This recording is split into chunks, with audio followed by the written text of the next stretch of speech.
to tell the truth, the real truth, and nothing else but the truth about those who seek to do business in Uganda. Come, the rules are there, try, keep by the law, and I'm sure you will make a lot of money. For countries to be prosperous, they need to trade. And it is countries that trade and the companies do business. Unless we become innovators, unless we join the technological world, we are not going to get those jobs. Uganda selected the sub-theme of opportunity, and the Uganda Pavilion is located in the Opportunity District. We have a number of people in this room, Ugandans, having different businesses. On behalf of Uganda Investment Authority, I want first of all thank HE, the President of the Republic of Uganda. So now in Uganda, we start with the tea factories. We will build up to 70 factories in different regions. There's a very tangible opportunity for the UAE and Uganda to work together in this space. We are currently working together and closely with the Uganda Coffee Development Authority, UCDA. Come visit Uganda during your next holiday, and I guarantee that you will not be disappointed. And for any assistance with regards to that, you have our contacts here in the Middle East. So Something that we discussed with His Excellency the Minister, that we are working with the government to have an auction center for coffee and the tea in Kampala. The lucky one is Mr. Jeffrey Philomena from Farm Sales Division. Photos. I will give you just 30 seconds, then I'll move to the next set of photos.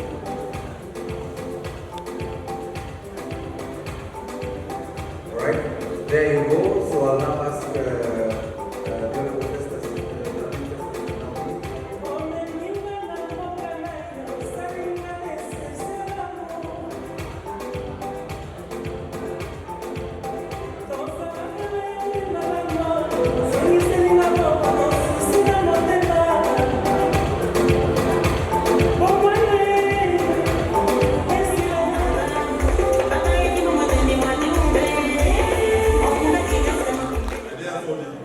declare this function officially closed.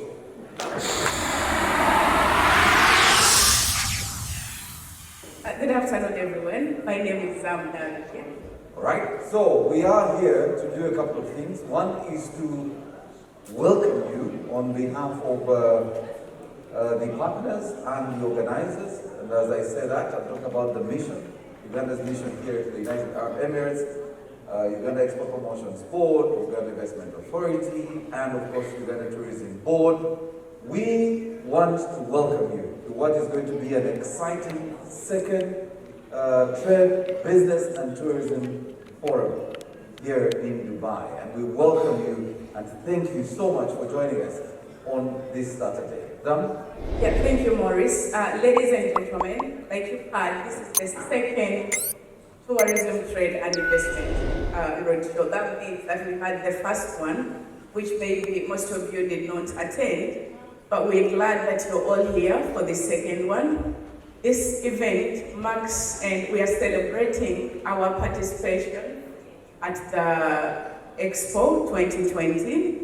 All the stakeholders here and everyone here, we want you to celebrate with us the achievements and everything that we have achieved at the Expo 2020. All right, before we get to business, they say, you know, a hungry person is very difficult to speak to. And so I am going to be very careful not to say much more before we invite you to lunch. So we want to invite you to lunch, and it will be really a networking lunch, and we're hoping when you're back, you're able to continue talking to a friend. I am hoping that the people seated on your table are not just your business associates and friends. There should be somebody new on the table. I'm hoping there should be somebody you do not know on that table. Make some friends, get to know each other, let's network. I'm hoping the Ugandan team that is here can get to mingle with those who are here, so that even after this conversation, these relationships we can build for a lifetime. So I want to welcome all of you to lunch. Very shortly, the team from the hotel will come and usher you to the serving centers, and immediately after our lunch, we should be able to go. All right, thank you so much. As we go for lunch, I would say, Maurice, how about we have a prayer, and then people will go for lunch, not worrying about prayers anymore. All right, and let's humble ourselves and we say a short prayer. Heavenly Father, we thank you for this afternoon. We thank you for your presence in this event. We pray that you bless us and you give us favor in whatever is going to happen today. We pray that all the people here gain from their being here. We also pray that every single connection which is going to be made tonight is beneficial to every person who managed to take time to come to this event. Lord, we put ourselves in your hands and we pray that your presence is felt today. Amen. All right, so bon appetit, enjoy your lunch, and we will be back very, very shortly.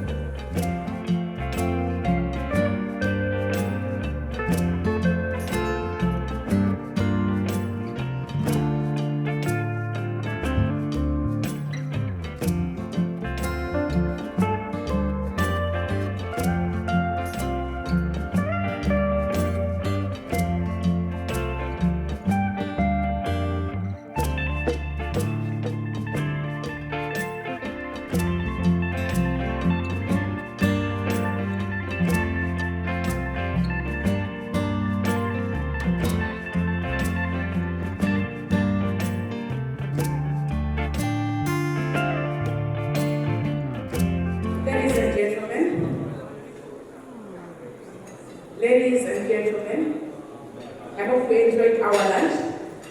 At this particular moment, we are going to start our program, and we are going to start with the anthem. Oh, Uganda, they gotta hold thee. We our future in thy hand. United, free, full liberty, together we'll always stand.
lead leaders in the order of prayer earlier, so we will maintain that prayer. But as you're still standing, allow me to request that we will observe a moment of silence, because one of us who was here with us in December, our Speaker of the Ugandan Parliament, did pass away on Sunday this week, or just last week. And in the spirit of unity and in the spirit of oneness, I want us to request for just 1 minute of silence for the passing of our Speaker in his memory. May we observe that moment of silence starting now.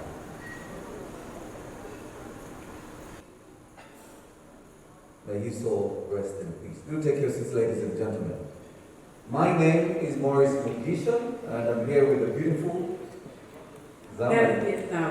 The Honorable Minister is here, the Minister of State for National Guidance, the Honorable Godfrey Kabyanga, the Honorable Minister of State for ICT, the Honorable Joyce Tebugao, Your Excellency, the Ambassador, Zake Chibedi, and the Deputy Ambassador, Your Excellency Henry Malugamu, our Permanent Secretary in the Ministry of ICT here, Dr. Amina Zawede.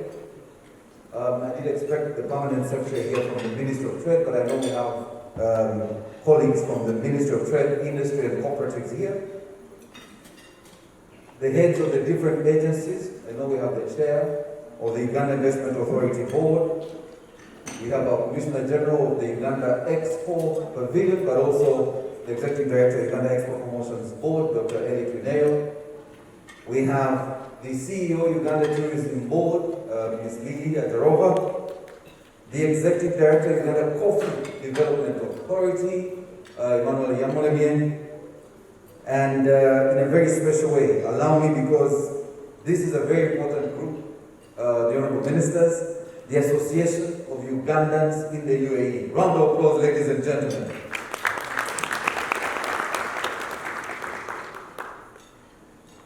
The representatives of the UAE government and all our business associates, friends from Uganda, invited guests, ladies and gentlemen. I want to welcome you to this second Uganda Tourism Trade and Investment Forum.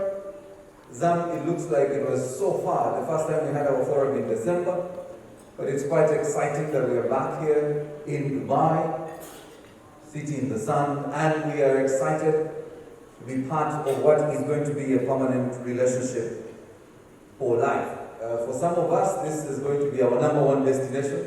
And since Uganda Airlines is flying here in a very special way, the CEO of Uganda Airlines, Ms. Jennifer, is also here with us. Thank you for flying us here. And we're hoping she increases the frequency of our flights to Dubai, because we want to come here every day. All right, so I want to mention, when we were here last time, at that time I remember His Excellency the Ambassador was speaking to $900 million in FID since the opening of the expo on the 1st of October 2021. My conversation with His Excellency the Ambassador said, and he leaked some information, and I know I'm leaking his speech. We have now hit the 3 billion mark in FID from Uganda Expo. And I want to thank all our partners, the mission here in the UAE, the Uganda Expo Promotions Board, Uganda Investment Authority, and the Uganda Tourism Board, who've done a fantastic job in bringing investments to Uganda. But Zam, I thought the people in this room needed to know some things. And I can only say them if you can see my smile. One, it's just last week, for those of you who don't know, our beautiful, small, lovely country called Uganda was voted as the happiest country in our region. Happiest. We are very happy. Yes, we are.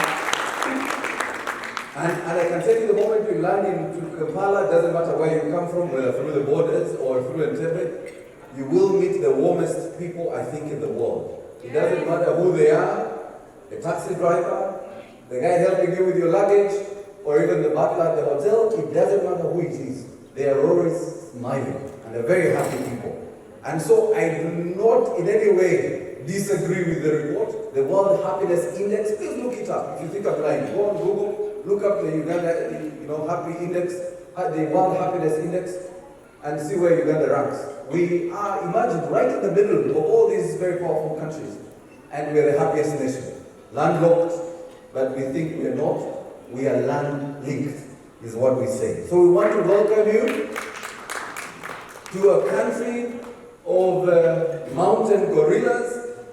And recently, I think, was it the Commissioner General who said that it looks like all the world's gorillas are in Uganda, but sometimes they just stray to our neighboring countries to eat food and come back home. So I will not go with the statistic of half of the world's gorillas live in Uganda. No. All the world's gorillas live in Uganda, but they stray sometimes to eat some food from the neighbors. But the statistics say 54%. Don't believe it. You agree? There you go. There you go. The big five. If you want to see the big five, you only have to come to Uganda. The lion, the leopard, the buffalo, the elephant. You can name it. You'll find all this in Uganda. Finally, Zam, because I'm talking about Uganda. The statistics say that half of Africa's birds, in fact, the number is 1,072 bird species are found in Uganda. Bird species. Half of the world's birds, not the world, Africa's birds, but 10% of the world's birds are in Uganda. So why pick any other country when you're visiting? And I think, Lily, I've done your presentation for you, so I can take back your time. All right, so ladies and gentlemen, with that said, allow me to ask Zam to request our first speaker to come and speak to us. I thought I needed to just tell you what Uganda is about. I'll come back, I'll keep telling you. There is much more I will unveil slowly. Zam? Maurice, just a small one. In addition to that, I happen to be one of the people who stayed a lot at the Uganda Pavilion at the Expo. So if you're there, you'll realize that everyone who comes in the Ugandan Pavilion, the laughters are contagious. The excitement is contagious. You know, we have drums in the Ugandan Pavilion. So when you come there on the weekend, you find us singing and dancing, and everyone who comes around is like, oh, this is a happy country. And they're like, yes, we are proud of that. Well, at this particular moment, I'm going to invite our first guest, the ambassador of Uganda to UAE, Honorable Zaki. Thank you.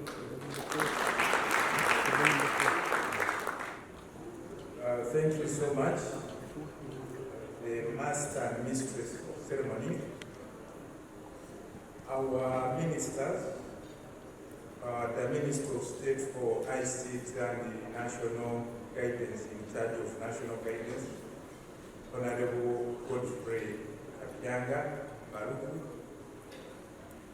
the Minister of State for ICT and National Guidance in charge of ICT, Honorable Joyce Nabosa Sebugwao, the Permanent Secretary, Dr. Amina Zawede, the EDs of various government institutions.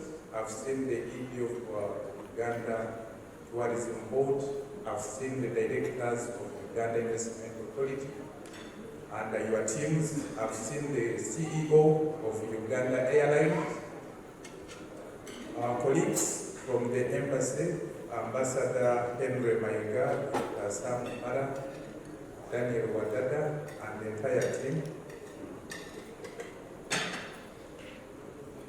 The leadership of the Uganda community in the United Arab Emirates, I've seen the President, the Secretary General, and the entire team. Also, I've seen the chairpersons of the communities from the 7 Emirates. And also, I've seen representatives of some of the Emirati Chambers of Commerce. My brother Abdulaziz from Sharjah Chamber of Commerce, Dubai Chamber of Commerce, Abu Dhabi Chamber of Commerce, distinguished guests, the business community, ladies and gentlemen. As Dubai World Expo 2020 comes to an end, I hope you are still invigorated and will continue promoting Ugandan products in the UAE and in the Middle East with renewed commitment. You recall that this World Expo 2020 was renamed Dubai World Expo 2020 because it was going to be held in Dubai, It was initially meant to be held in Dubai from 20th October 2020 to 19th April 2021, and was the first of its kind to be held in the Middle East, North Africa, South Asia region. However, due to the global COVID-19 pandemic, it was postponed and commenced on 1st October 2021 until 31st March, when it will be closing. It will be closing with an activity. One of them is the World Government Summit, which is going to be hosted on 30th. So many government leaders are leading delegations from over 192 countries, and the Ugandan delegation will be led by none other than the Right Honorable Prime Minister of Uganda. The expo was organized under the theme Connecting Minds, Creating the Future, with this being expressed into three sub-themes of mobility, sustainability, and opportunity. Uganda selected the sub-theme of opportunity, and the Uganda Pavilion is located in the Opportunity District. I would like to invite all of you that haven't visited the expo to use the remaining days to visit the expo, and more particularly the Ugandan Pavilion. The Dubai Expo 2020 provided a platform for Uganda to foster creativity, innovation, and partnership globally. The Expo gave an opportunity to Ugandans, business people, the diaspora in the UAE, and beyond to participate in the event and form capacity to enable them to contribute to national development back home. Uganda's participation brought all relevant stakeholders on board, and they were able to identify the gaps in both quality and quantities that is creating inconsistent supplies in the UAE and in the Middle East. Today, I've been happy to interact with one Ugandan who has just informed me that after he had our statements at the opening of the expo, and we were talking about these inconsistencies in supply, he went and reorganized. He wants to supply eggs from Uganda to here, and he's assuring me that he has the capacity of supplying 10,000 eggs every week, because now he has 350,000 birds, laying birds. I don't know if he's here. Yusuf, where are you? Stand up for recognition. He's there. So I've already briefed Mr. Abdelaziz from the Chamber, Saudi Chamber of Commerce, to connect you with some companies that will be interested to do business with you. So this is what we have to do as Uganda. Everything that is grown in Uganda has market here, because unlike most of the countries, UAE has over 200 nationalities living and working in the UAE. So every kind of food that you can promote or export here, it has market. So we just need back home to organize our supply systems. Ladies and gentlemen, the stakeholders that participated from Uganda included manufacturers, processors, agriculturists, entrepreneurs, innovators. Have been informed by the Permanent Secretary Minister of ICT that this time around she has also come along with some innovators. Thank you. And exporters amongst others. I wish to assure you that Uganda's participation in Expo 2020 sought to strengthen economic and business ties, promote tourism and trade, attract investments, and enhance bilateral relations between the two countries, has achieved the purpose. I also wish to assure you that the impact of Uganda's participation at this expo will be felt further beyond business, and it is my sincere hope that it will also promote social and cultural interaction between the peoples of our two countries. As a result of our participation at the Expo 2020, we were able to achieve some of the following. First of all, the Uganda delegation at the opening was led by none other than His Excellency, the President of the Republic of Uganda, who led us for the National Day at the Expo. The eve before our National Day, the tallest building in the world, Burj Khalifa, was decorated in Ugandan colors.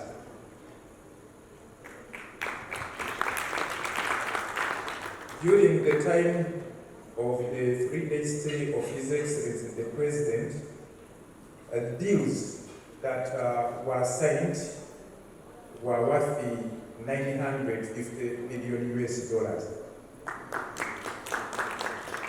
In sectors of agro-processing, I don't know if Elita is already here. I'll talk about them. In the areas of energy and minerals, I don't know if Mazda Green Energy is represented today. I hope they were invited. And as a result, Elite Agro has committed establishing 7 processing factories in Uganda in the areas of Bushenyi, Kisoro, Ruchiga, Chenjonyo, Zombo, Shema, and Bukweji. And each of these processing plants is estimated to cost $25 million US times 7. So that is $175 million US. Elita is on schedule, is on the program to make a presentation. They will talk about other plans they have in Uganda, like also in rice processing. There is a meeting I attended in Kampala, and someone advised that we should stop referring to them as Irish potatoes. They are Chisoro potatoes. They want also to process Chisoro potatoes. During this time of our participation, we were able to interest a company called G43 to set up a vaccine manufacturing plant in Uganda. It is going to be worth $50 million US. We attracted Lulu Hypermarket to purchase Ugandan produce worth $10 million US. We organized meetings with the CEO and the Minister for Agriculture, so we were able to come to conclude some of the deals. We attracted a company known as AG Petroleum to establish a lubricant plant in Namave. It's going to cost $10 million US. And the construction has started in Namave. We thank the Uganda Investment Authority. They allocated them land. Amia Power, I don't know if there is a representative here from Amia Power. Amia Power, they are going to set up 2 solar plants. Okay, one solar plant in Arua is going to be generating 20 megawatts of solar energy, and a hybrid of solar and wind plant in Karamoja is going to be generating 200 megawatts. 80 during the daytime is going to be generated by solar, and the 120 in the night is going to be generated by wind. And also the contracts were approved by the Ministry, the ERA, Electricity Regulatory Authority. The other one of 120 megawatts is going to be established in Moroto, Karamoja. And once they finish construction of the 120 megawatts, they've already agreed with the Uganda Investment Authority to set up an industrial park there, that area. So the business members that are here, we invite you to come and book slots in that industrial park. There is another company known as Global Gases Group. It is based in one of the free zones here. It is setting up a medical oxygen plant in Uganda worth $10 million US. This will be very helpful in fight against the COVID because oxygen is one of those items that have been required for some of the patients in ICU. So now they are bringing the service closer to us. We received the expression of interest from one company, Gulf Trading. They want to be importing every month 1,000 cows from Uganda. They have a slaughterhouse here. We've already gotten the offer. So if you would be interested and you are able to supply, please come and register with the embassy. 1,000 every month for the first 6 months. And if the supply is consistent, then they can increase on the number of animals that will be taken every month. We've received the expression from a company they're interested to purchase 50 metric tons of kidney beans from Uganda every month, starting May. 50 metric tons of dried kidney beans every month. We've also received expression of interest from ENG, a public transport company. It's the company managing the public transport in Abu Dhabi, and I think they also do some operations in Sharjah. They are interested in investing in the public transport of Kampala metropolitan area, but also the other new cities in Uganda. During this time of the expo, we were able to get authorization for Uganda Airlines to start flying to Dubai. So the CEO is here. Apparently, I think you are flying 4 times a week, right? We've also applied for landing in Sharjah. Since Brother Abdulaziz is here, he will help us to follow up on our request. We want also to start with at least 2 flights in Sharjah every week. And during the same period, Air Arabia established flights from Sharjah to Entebbe, hence increasing competition that has led to price reduction of flights between Entebbe and UAE. And also the kilos one is allowed have increased. Like yesterday when I returned from home, I was allowed the 90 kilos. 90 kilos. So I brought all the different food items from Uganda, including matoke.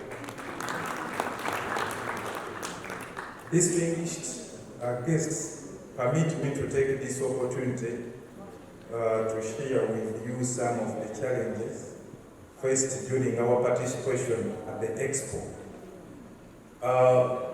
Some of these companies that expressed interest sought for the required information, but with some MDEs it has been a challenge to get information in good time. Otherwise, the list will be much longer than this of the companies that are committing to invest in Uganda. But I'm happy that most of the sectors that are relevant in our program of promoting economic and commercial diplomacy are represented here. I've seen ICTs here, trade is here. The permanent secretary was supposed to be with me on the same flight yesterday, but there were some issues. He's coming tonight. And since the other MDAs from trade are here, we shall discuss to see how to increase on the management of sharing information, because at times it takes forever. Also, we are expecting the leadership of Uganda Tourism Board, but the CEO is here.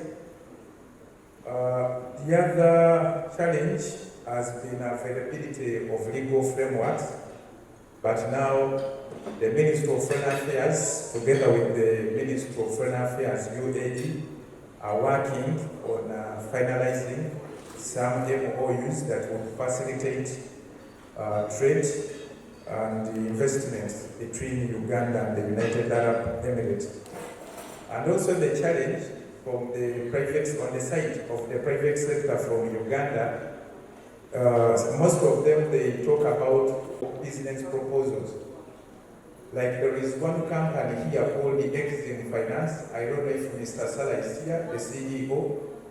For them, they are interested in financing between 5 million to 20 million US dollars projects within this range in the areas of agro-processing, in the areas of ICT, in the areas of construction. But we've gotten a challenge that those companies that have expressed interest to get this financing, and it is cheap financing, it is between 2 to 4%. It is cheap financing, it's optional if you want to get the financing, or if you don't want to get the financing and they're interested in equity, they can do that in your company, they can invest in your company. But getting bankable project proposals has been a problem. So we would like to encourage you, the business people that are here from home, when you have a business idea, go ahead to carry out the study and develop a bankable business proposal. And of course, we've talked about the inconsistencies in supplies in terms of quality and quantity. Otherwise, ladies and gentlemen, we look forward to working with each one of you to advance the cause of the mutually beneficial business partnerships between our two countries. Uganda is open for business, and it is one of the few African countries with good policies to promote trade, investment, and tourism. Like, for example, I've heard from some of you, the investors, that in some countries there are challenges of accessing foreign exchange. In Uganda, it's not a problem. It's not a problem, and feel free to contact us anytime. Before I conclude my remarks, allow me to show you my colleagues I work with, such that in case you are unable to access me, you can access any of the colleagues. Apparently, the business and the other activities between Uganda and UAE have increased. So I'm finding myself working in the UAE 3 weeks, 2 weeks in Uganda. So when I'm away, you shouldn't find a problem of getting whatever kind of assistance you need from us. That's why I want to show you my colleagues. If you could come forward, Ambassador Maega and all the other members of the embassy that are here. Dr. Omara, where are you? Daniel, the embassy staff quickly. As the embassy staff come, also the executive committee of the Association of Ugandans in UAE, you can come the other side. You're also helping us to promote economic and commercial diplomacy. So next to me is Ambassador Henry Maega, Deputy Head of Mission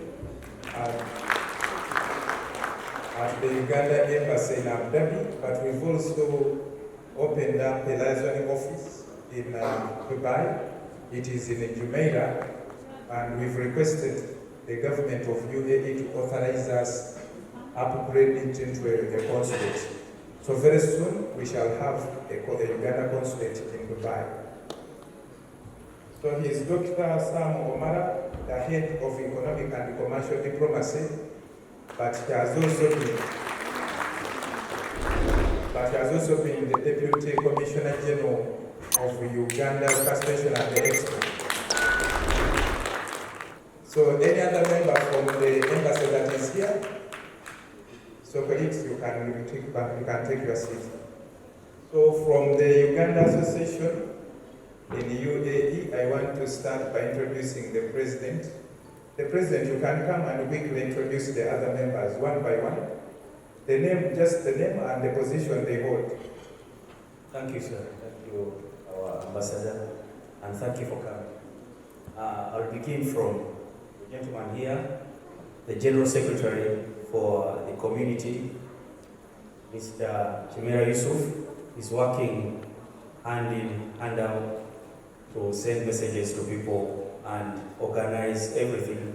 The things that you see here, the emails that you receive, some emails come from him and some emails come from the embassy.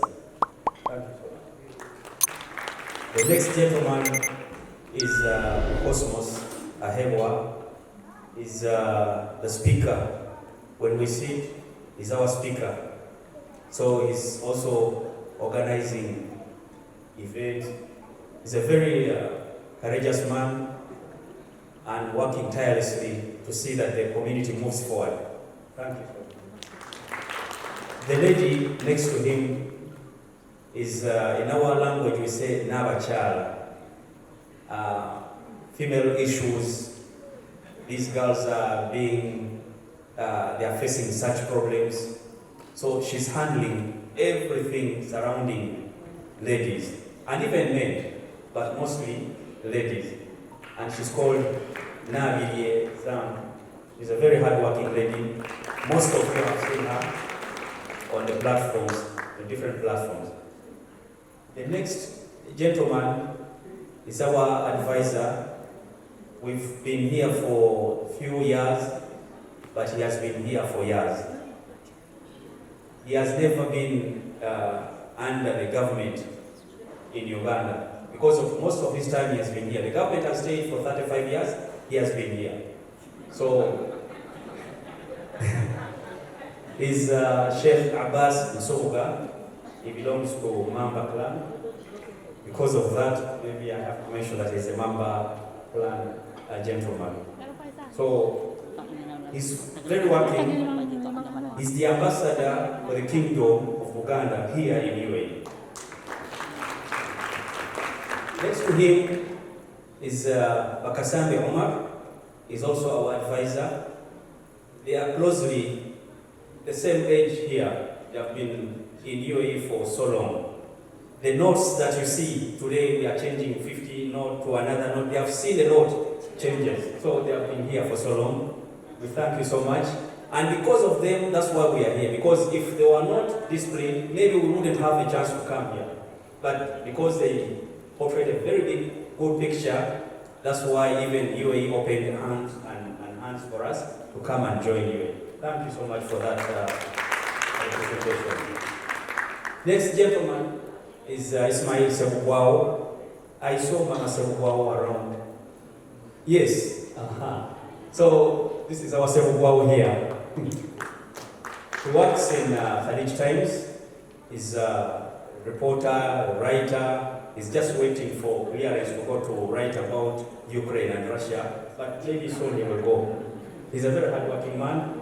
He's the chairman for Abu Dhabi community, and he has been closely working with the embassy to see that this event comes out very clearly and successfully. Thank you.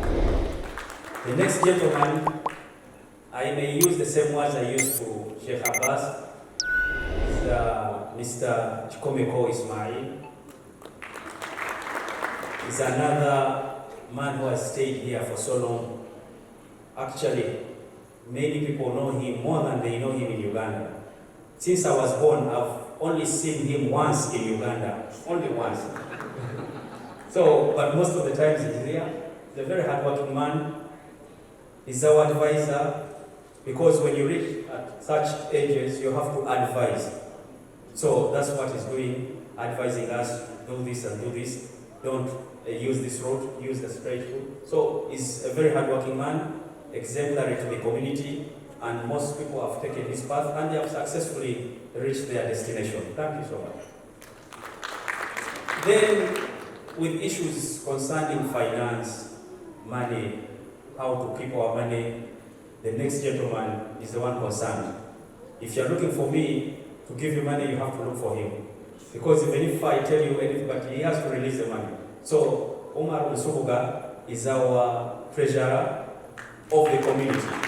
Just in case you have something to contribute to the community, maybe you are here, you can reach out and see him and you give him that this is for the community, for the work done. He's ready and he will receive it and he will acknowledge and even he will register everything down. Thank you so much for the work done. As you know, we move on. There's some things that we have to follow the laws. So on the community, we have someone concerning labor issues. Maybe you've been cheated at your workplace, you work more hours and you're not paid. Sterling Sebagala is the concerned man regarding that issue, the next gentleman. He's a very hardworking guy. He's well equipped with the UAE and Ugandan laws, so he can guide you accordingly and is guiding the community towards the right path. Because Ugandans are known for law-abiding people here in UAE, and he has been so much concerned about lawbreakers. How can we bring them back to the right path? He has been doing a very wonderful work in that aspect. Thank you so much. You know, if you are living in Dubai, you have to show it. I think by seeing that gentleman next to you, you should know that this is now the man in Dubai. He's a very hardworking man. He's the mayor. As we have in our country, we have the mayor of the capital city. For him, he's the mayor of Dubai, the Ugandan community. He's doing a lot of work to see that business goes back to our country. And he has taken a lot of businesses in Uganda. He's doing a lot of work connecting, seeing the ends meet, and at the end of the day, we have some business people going back to Uganda to see what exactly happens in Uganda that we can do, and we share this beautiful country, Uganda. Thank you so much. The next gentleman is Abdallah Kabogoza. He has been working down in the community. Sometimes we use Omuntu Wawansi, who knows those people in the community, the ghetto world. He goes down there to meet them and see how they live, who is sick, who is ready to be taken, to be repatriated in case of death. So that is his department, welfare department, and he's doing a very, very great work, acknowledged by even the embassy, acknowledged by the country UAE, and even back in Uganda. Thank you so much. We only have few ladies, not because we don't like them, but because we have to protect the ladies. So that's why we choose few to protect the other bigger group. And Ashley is one of them, Ashley Quality. She calls herself Ashley Quality because she does things in a very qualitative way. So she's our PR on the community. She speaks out, she's our mouth. What you hear, sometimes we were asked that, what about this, what about this? We just refer them to Ashley. Sometimes there are some tunes that come on our Twitter or on our Facebook, and they're sometimes abusive, but we have to first ask her, how did you let this happen? And sometimes she managed, and sometimes there are certain things that run out of hand. But we still acknowledge and we thank her for that big work being done. Thank you so much. What about mentioning Abu Dhabi, Dubai, and we don't have Sharjah? So that gentleman represents that emirate, Sharjah. Kamoka Ismail, very hardworking man, always, he's also down to earth.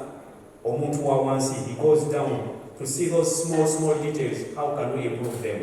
He's a very hardworking guy, very hardworking man, and on top of that, he's married.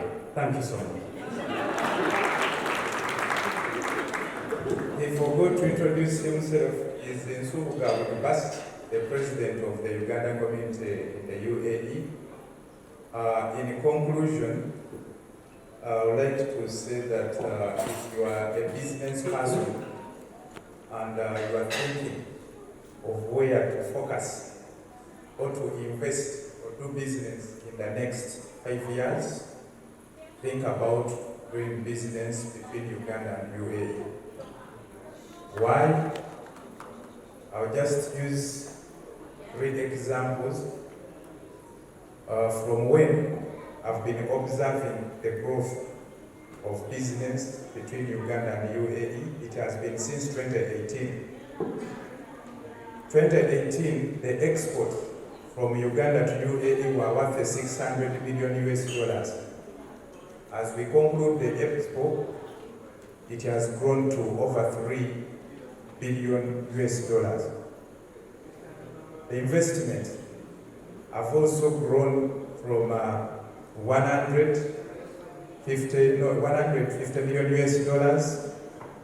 It is now, by the end of the expo, close to 4 billion US dollars. The remittances of these Ugandans sending back home has grown from 50 million US dollars to 200 million US dollars. The flights, daily flights now between Uganda and UAE are 5 flights. Uganda Airlines, Emirates, Fly Dubai does 2 flights a day, and then Sharjah, that is Air Arabia. They are all flying to Uganda, and the flight time is only 5 hours. So you can go in the morning, work in Uganda, and come back the following day, work in UAE. So I thank you for listening to me, and I wish you a good function, and also feel free to contact us anytime. It's the reason we are here to facilitate your interests in Uganda and the Ugandan interests in the UAE. I thank you. When His Excellency the President was addressing the ambassador, he did mention that the ambassadors have now turned from what he called champagne diplomacy. Champagne diplomacy. I don't know if you understand that. Well, most of the ambassadors, not the Ugandans anymore, usually move from one cocktail to another, because every mission in that country hosts different cocktails almost every week. And so he believed ambassadors in these countries were meant to attend these cocktails just to represent their country. But he's now said our ambassadors have become our commercial diplomats. They're driving our trade, investment, and tourism interests. And he did, amongst all the ambassadors who were in that room, and I thought it was unfair, he did mention our very own ambassador. And he said he couldn't remember the others who are very productive. But I want to congratulate you, Your Excellency, for that recognition, because you're doing a fantastic job. And the numbers show it. All right, so we will, of course, be speaking to the investment opportunities in Uganda, and we have all our stakeholders in this room. Amongst them, I mentioned the Uganda Investment Authority, Uganda Tourism Board, of course, our Export Promotions Board, and the Uganda Coffee Development Authority. Uganda Airlines is well represented. But we have the ministries also here, the Ministry of Trade, Industry and Cooperative, and also the Ministry of Lands, Housing and Urban Development, who are also here. And when an opportunity comes during some of the panel discussions, we will hear a lot to do with the land services, housing, urban development, especially in our urban cities. We're currently standing at 24% of estimated urban growth rate, which is quite high in the region. And we've put together industrial hubs, which I'm sure the chair of the Uganda Investment Authority will speak to. We have 4 special cities and 6 regional cities. And of course, new development sites across the country. And this is the conversation we'll be speaking to in the opportunities available. And I'll introduce some of the representatives here. That said, allow me to invite our Commissioner General of Uganda Expo Pavilion, Dr. Eli Kineyo, to come and greet you and let us know how our pavilion is performing. You're most welcome, Doctor.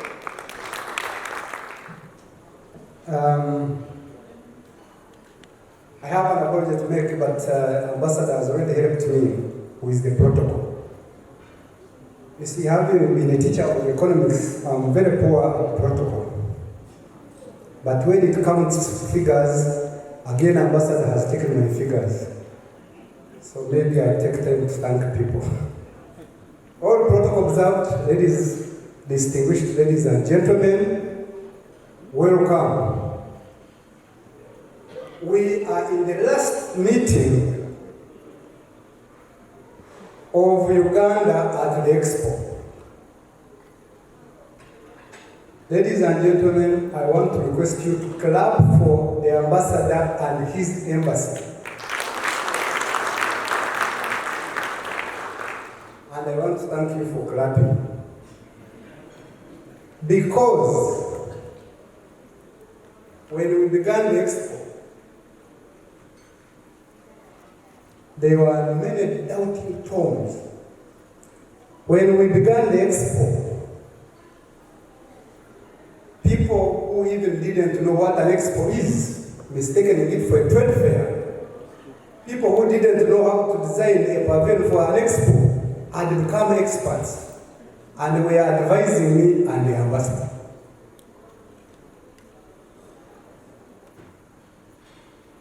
Ladies and gentlemen, clap for the coordination committee of the expo for Uganda.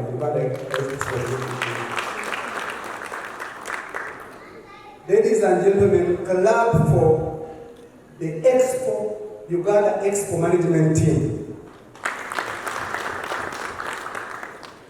And I want, like Ambassador, you have introduced your people, I want to introduce them. The first one is Dr. Sam Omaraboy. Maybe you stand up. He has been my Commissioner General, he has been my Deputy Commissioner General for all this time. And as you know, given Uganda, we are developing country, I couldn't have been here for 6 months. And I tell you, others were here for 10 months. Other countries had more teams here for 10 months. But I have been coming and going back home. But wherever I am away, because the ambassador has been our senior advisor and allowed that some could be away from Abu Dhabi when I'm not around and be in Dubai. And we have managed it together. Thank you very much. And as one person said, I'll be forever grateful to you. Because you are an ambassador when we were beginning the expo and we had challenges of technical nature. It is you and the ambassador that explained to Kampala the importance of the expo and why, who was where, and where the expo had to be. And we, as you heard from the ambassador, we have made it. We have made it. Ambassador, thank you very much for even coming back. I was so excited when I got the Qatar, when it was trending, where the president says, I cannot remember many others who are doing commercial diplomacy. And he said only these politician ambassadors are okay. I think that is important. Let's learn the culture of thanking people when they have done well. Let's learn the culture of appreciating somebody who has put in effort. This is important for Uganda. This is important for UAE. I have been the Commissioner General for this. I will not be maybe another Commissioner General for another position or another time. Let's take in deeper in your heart to appreciate people who do good and those who do bad. Please admonish them. Admonish those who do bad and those who do well. Please have it in your heart to say thank you. I hope this has gone home. Please. I want to thank all the MDs that were involved in this since 2017. And the National Committee has been expanding since 2017. And it has included, in addition to our embassy, Ministry of Foreign Affairs, Ministry of Finance, Ministry of Trade, Ministry of Agriculture, OPM, Ministry of Energy, and other ministries, and the Parliament, UEPB, UIA, UTB, Presidential CEO Forum, many other agencies, UFUZA, private sector, UMA, PSFU, chambers of commerce, associations, and all these people. And let me tell you, there were other individuals. I remember one time, Ambassador, to meet some individuals, well wishers as individuals, who gave advice on how this expo should succeed. And all of you, I wish that we clap for you, because we are here because you are here. And we are here because you were there. I want to thank the media. The media clap for yourselves and they clap for you as well. Because without the media, this information will not have reached. Without the media, we wouldn't have invited people. It is not humanly possible that we can invite everybody. The UAE media, we have been regular in the studios here. Uganda media, we have been regular in the studios, different people. We need to also clap for Morrison, my brother Morrison Wabakamba, the chairman of Uganda Investment Authority. When people had challenges with what I saw in the studios with Dr. Police Bayimons, Honorable Minister of ICT, explaining to the people the importance of why Uganda should promote this image. We were there to promote our image. There were more than 180 countries. We had to be here. And in the future, even when I'm born, please be there. Ugandan diaspora. Wherever you are, again, stand up. Ugandan diaspora. I have lived, please, Ugandan diaspora. I want to clap for you. I want to be the one to clap for you. Only if others don't help me. Nothing we have done with the embassy without these people. Nothing. Do I agree? Nothing we have done without you. And for your information, I have been to other countries. I was a diaspora many times, you should know. And I know sometimes diaspora we are rowdy. I have been a diaspora. We are rowdy. At times we don't want to attend meetings of the country. We don't want even to go to the embassy because we are doing our own things. This diaspora of UAE, we should clap for you and keep it. Keep it, it is so. They have helped. Even this meeting you are seeing, their contribution is here. Am I right? Your contribution is here. It is not our own contribution alone. Again, and this is the last one, I want to thank the many high-profile people that Ambassador brought in the preparation for the expo, including those ones who are here today.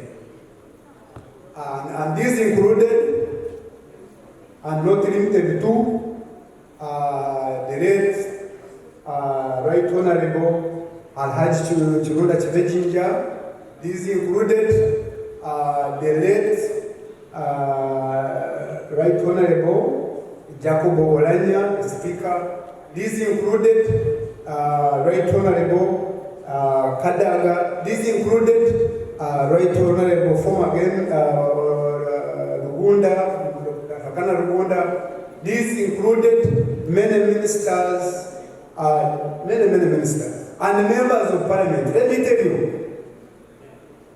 I'm sure it is on the record of the Expo Management Ambassador that only Uganda brought the biggest number of members of parliament. Only Uganda. I am on the record. I'm telling you. I am so amazed at how Ugandans love their country. The interest you put in the expo, if you put this interest in everything you do, and we do, Uganda is headed for prosperity. Thank you very much, ladies and gentlemen.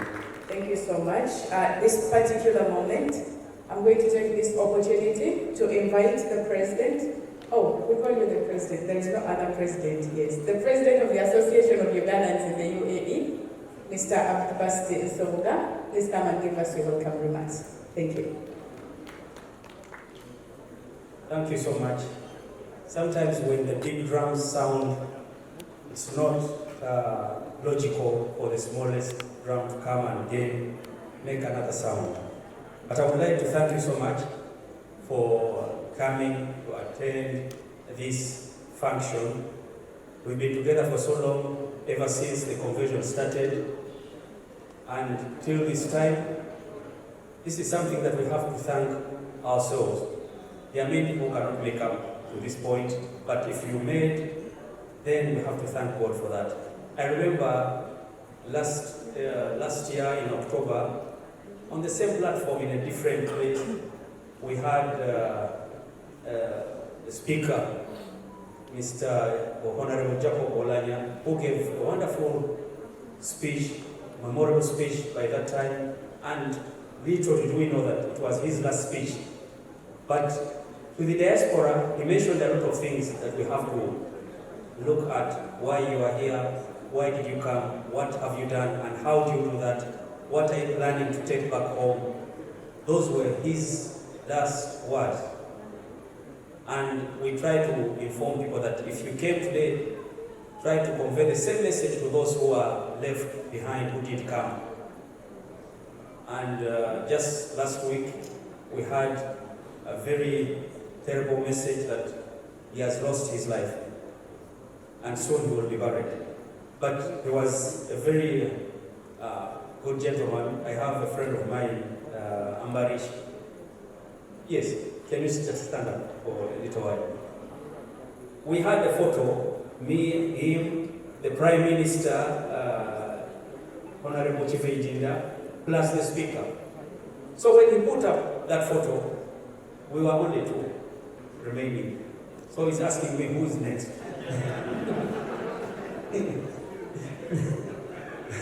But he told me maybe we are still busy, we shall continue live. Thank you so much for coming.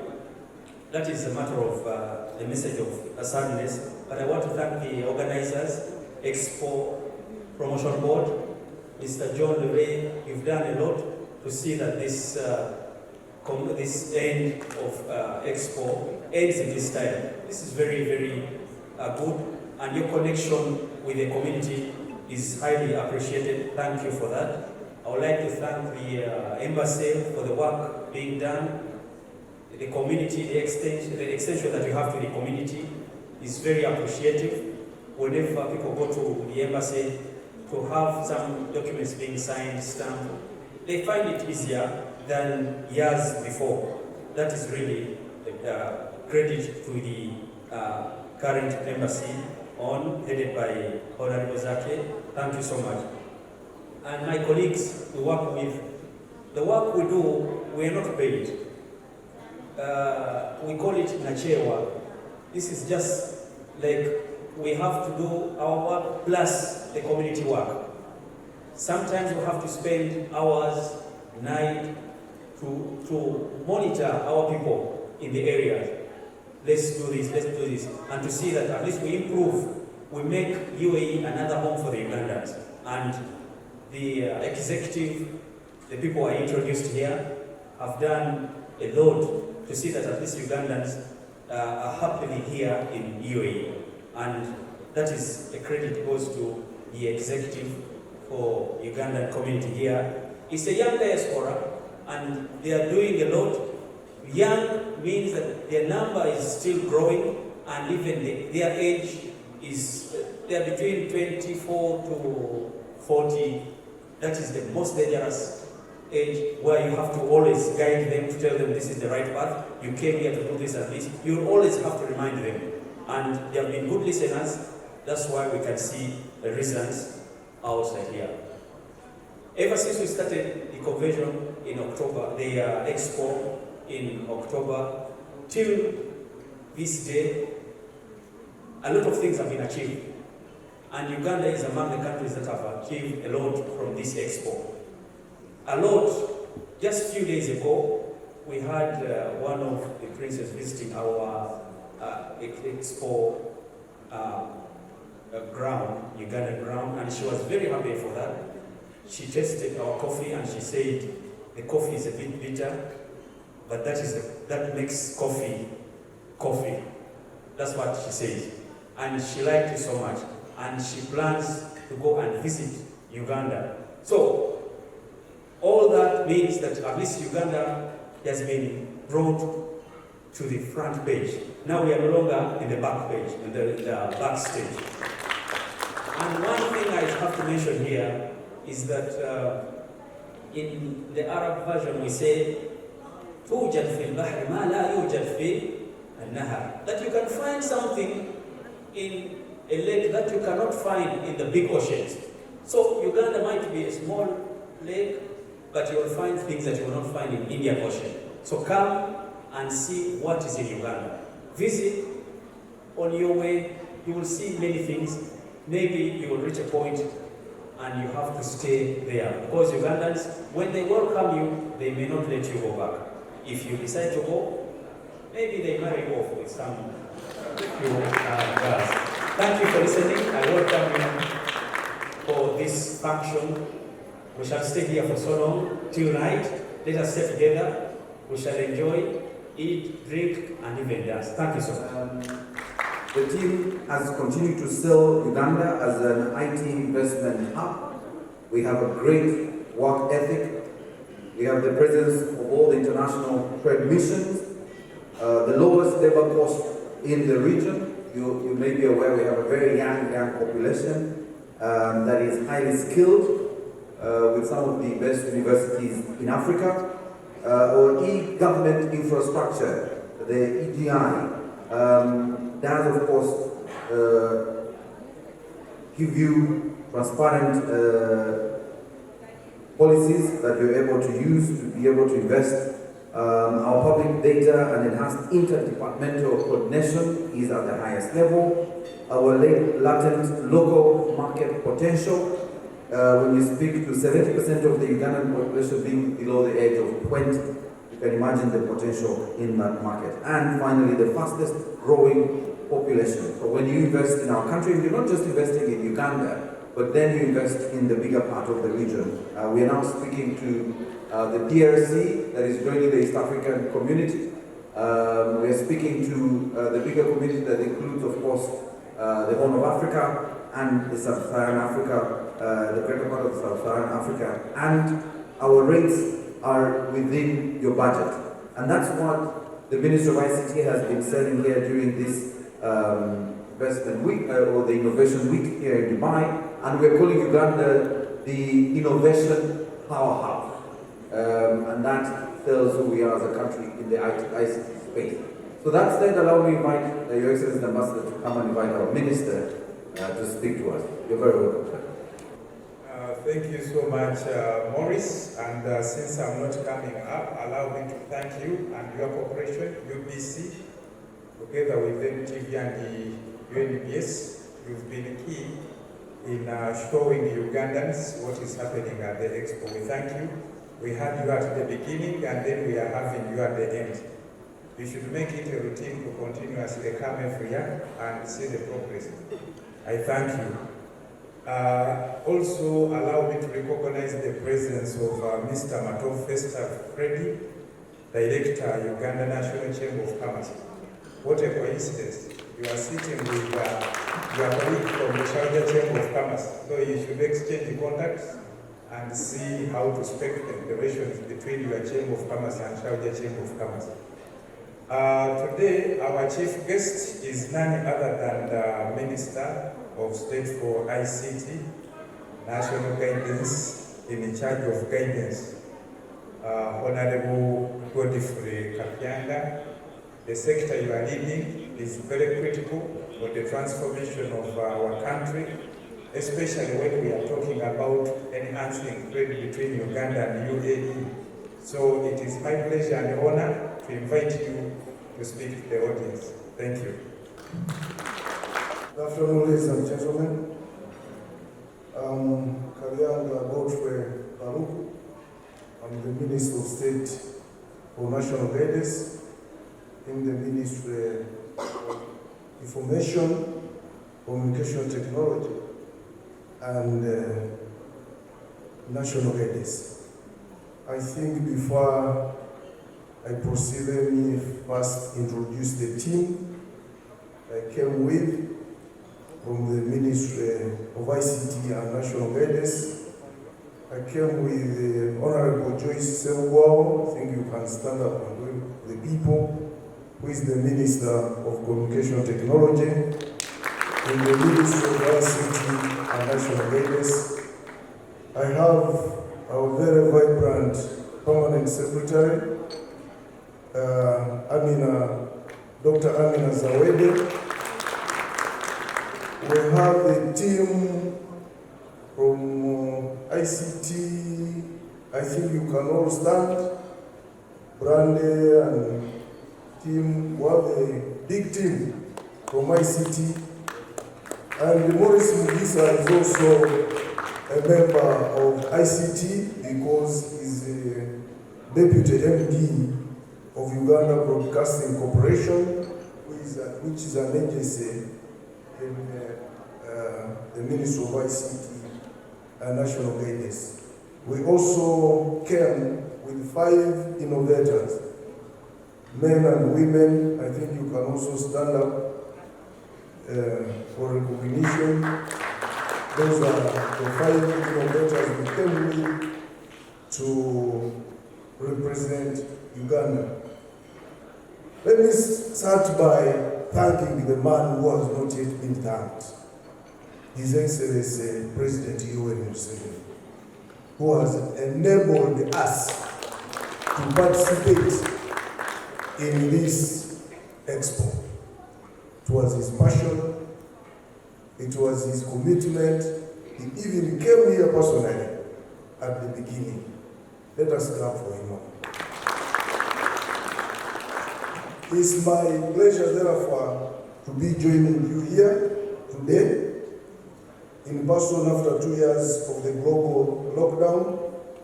It's exciting to once again feel the energy in the room, and the energy was felt all the week as we interacted with different pavilions at the expo, but also the business meetings we have held across Dubai and Abu Dhabi. I'm particularly delighted today that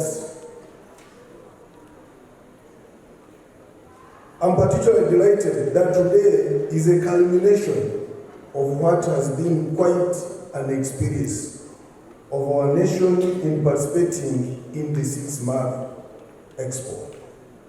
Congratulations to our embassy, the ministries, departments and agencies that have been at the heart of organizing our participation in the Dubai Expo.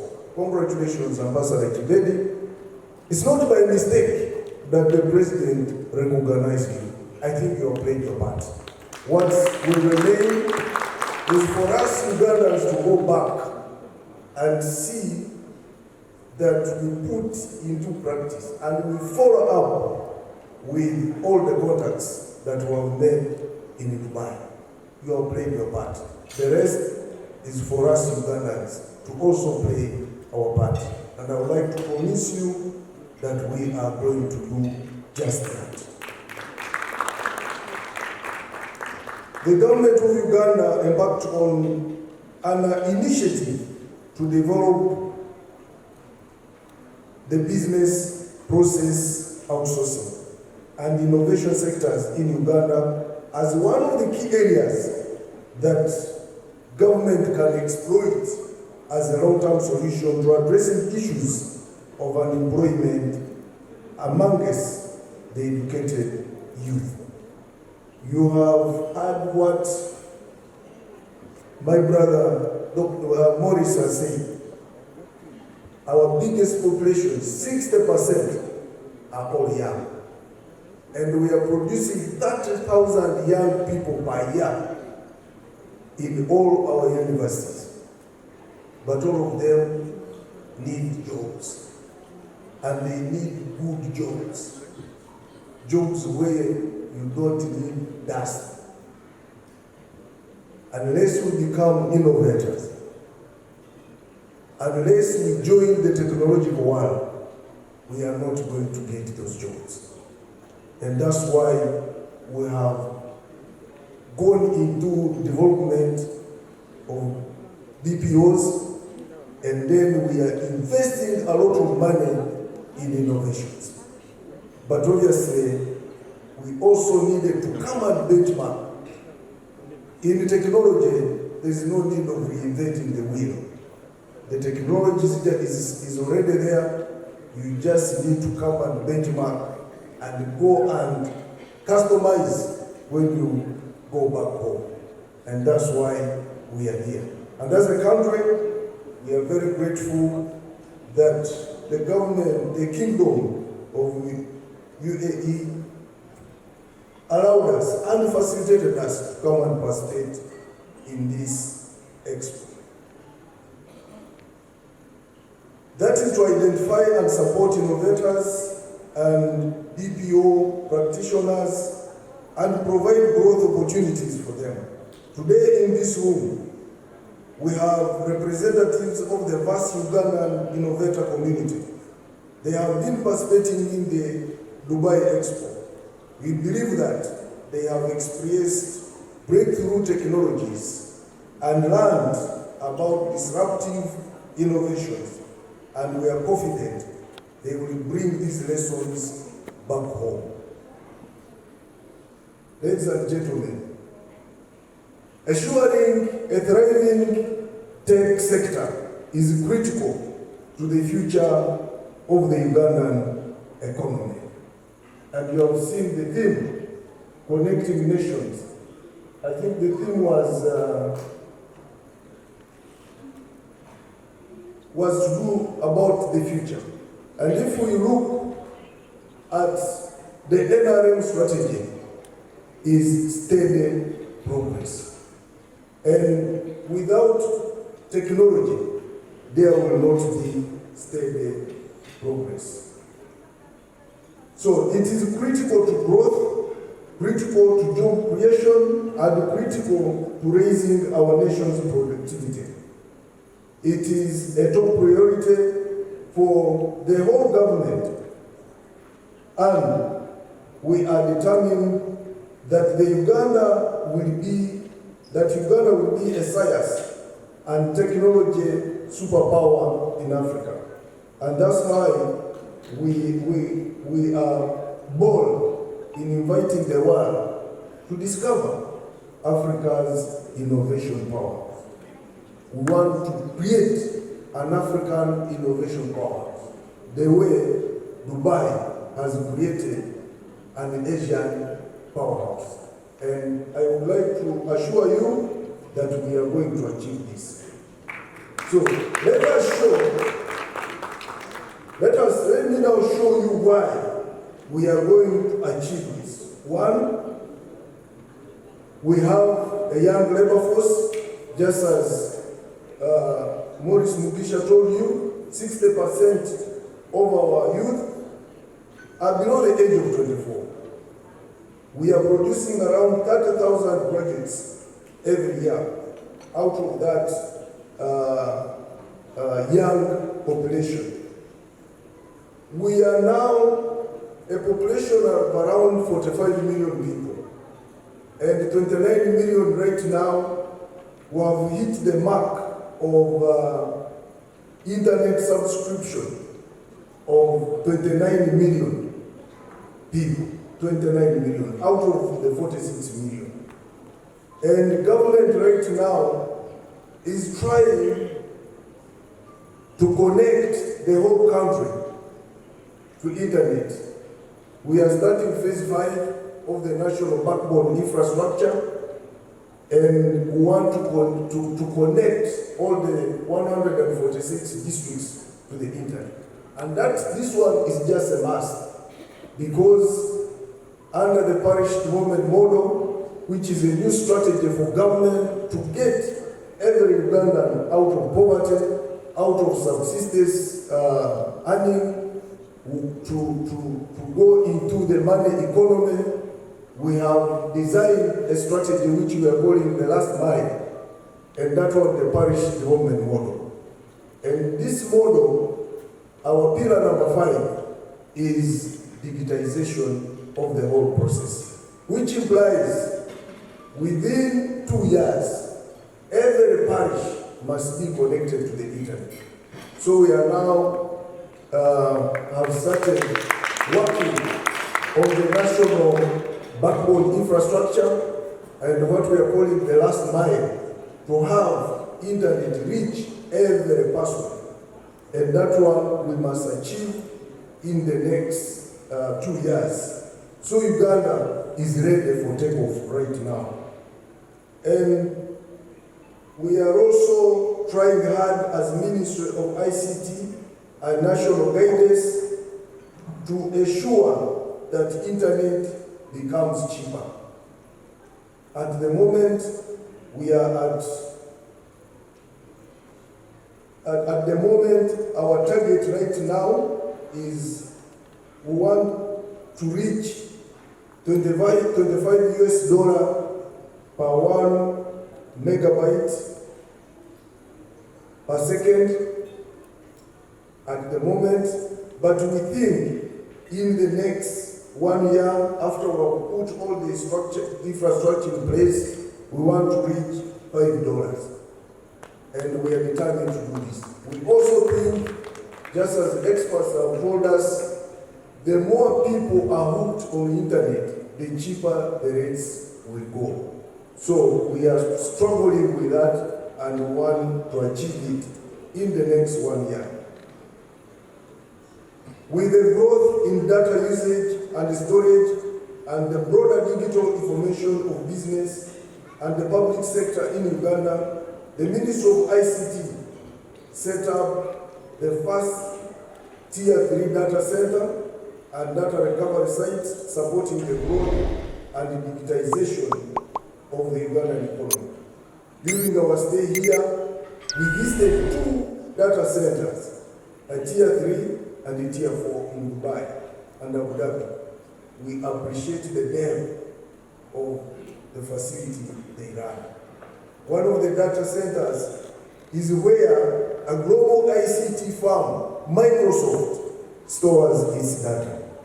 The lessons from understanding how global technology leaders are managing their digitization are part of what we are taking back with us in Uganda, in our bid to continue maintaining our position as Africa's innovation powerhouse. And we have already negotiated with this team which has set up these data centers to come to Uganda. We want to store Microsoft data in Uganda because we are Africa's innovation powerhouse, and they have accepted. So, Ambassador, we have left you now with the work to bring them home. Let them go and taste the experience of Uganda. Recently, Uganda was run the first country with the hardest tea. That one is on record. We are the happiest people in the world. So apart from coming to invest, you should come and experience how people are happy. We are never stressed in Uganda. Others are stressed, they lack food, they lack work. For us, you can eat from anywhere at any time. Nobody will kiss you. Just enter someone's home when you can get a fork and start eating and you cook. So we are happy. We are creating an enabling environment in Uganda, which is very comfortable for investment. And Uganda Investment Authority, I think, is here. I've seen the officers here. Those are the reception of all investors. So please get in touch with them so that you can come and invest in Uganda. We have security is assured, peace is in abundance, and we are trying now to relax laws so that they can be more friendly to all investors. And the ICT ministry is now reviewing all regulations right now so that we can get out any hurdles of investment. And we are determined to do that. The PS has put in place a team which is working on the various laws. And we strongly believe in the next 6 months we shall be through with that so that investment in the ICT sector can be as simple as possible. But as an ICT ministry, we also want to lead innovation in other things. And we are setting up technological parks, and we are working with all departments and agencies of government to ensure we set up technological parks. And here in the sector of technology, collaboration is very, very important. It's not a choice, it is a must. In the technology sector, you must collaborate. And not by choice, it is just a what? A must. If you don't, then you will not go anywhere. So we invite all our investors from the Kingdom of UAE to come. We are ready to sign MOUs. We are ready to go into partnership to see how our technological industry can grow so that we can fulfill our dream of being Africa's innovation powerhouse.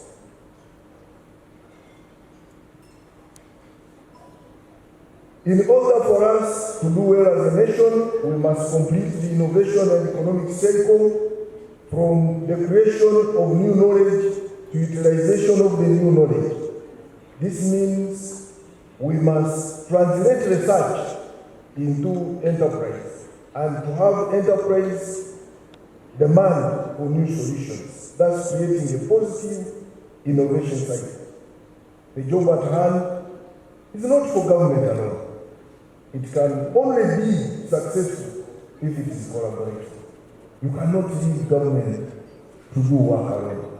We can only regulate. We put policies in place. We assist where it's necessary. Like now we are putting a lot of money in young people who are ready to come up with innovation.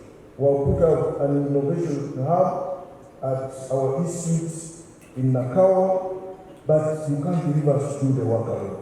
We need to collaborate, and we need the private sector because our economy now is private sector, and that collaboration is very important. I therefore thank the private sector partners that have joined us in the effort to use technology to ignite socio-economic transformation across Uganda. Particularly, I want to thank those that heeded to our call and joined us in making the participation of our young innovators in the Dubai Expo 2020 successful. And these are Huawei Technologies, MTN Uganda, Airtel, NBS, Uganda Broadcasting Corporation, Vision Group, Centenary Technologies, and TBWA Uganda. This time, we don't use Uganda money to bring these innovators.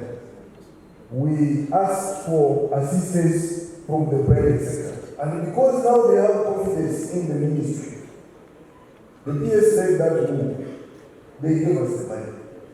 So, Uganda didn't spend their own money. But you know, all this money even for the private sector is ours.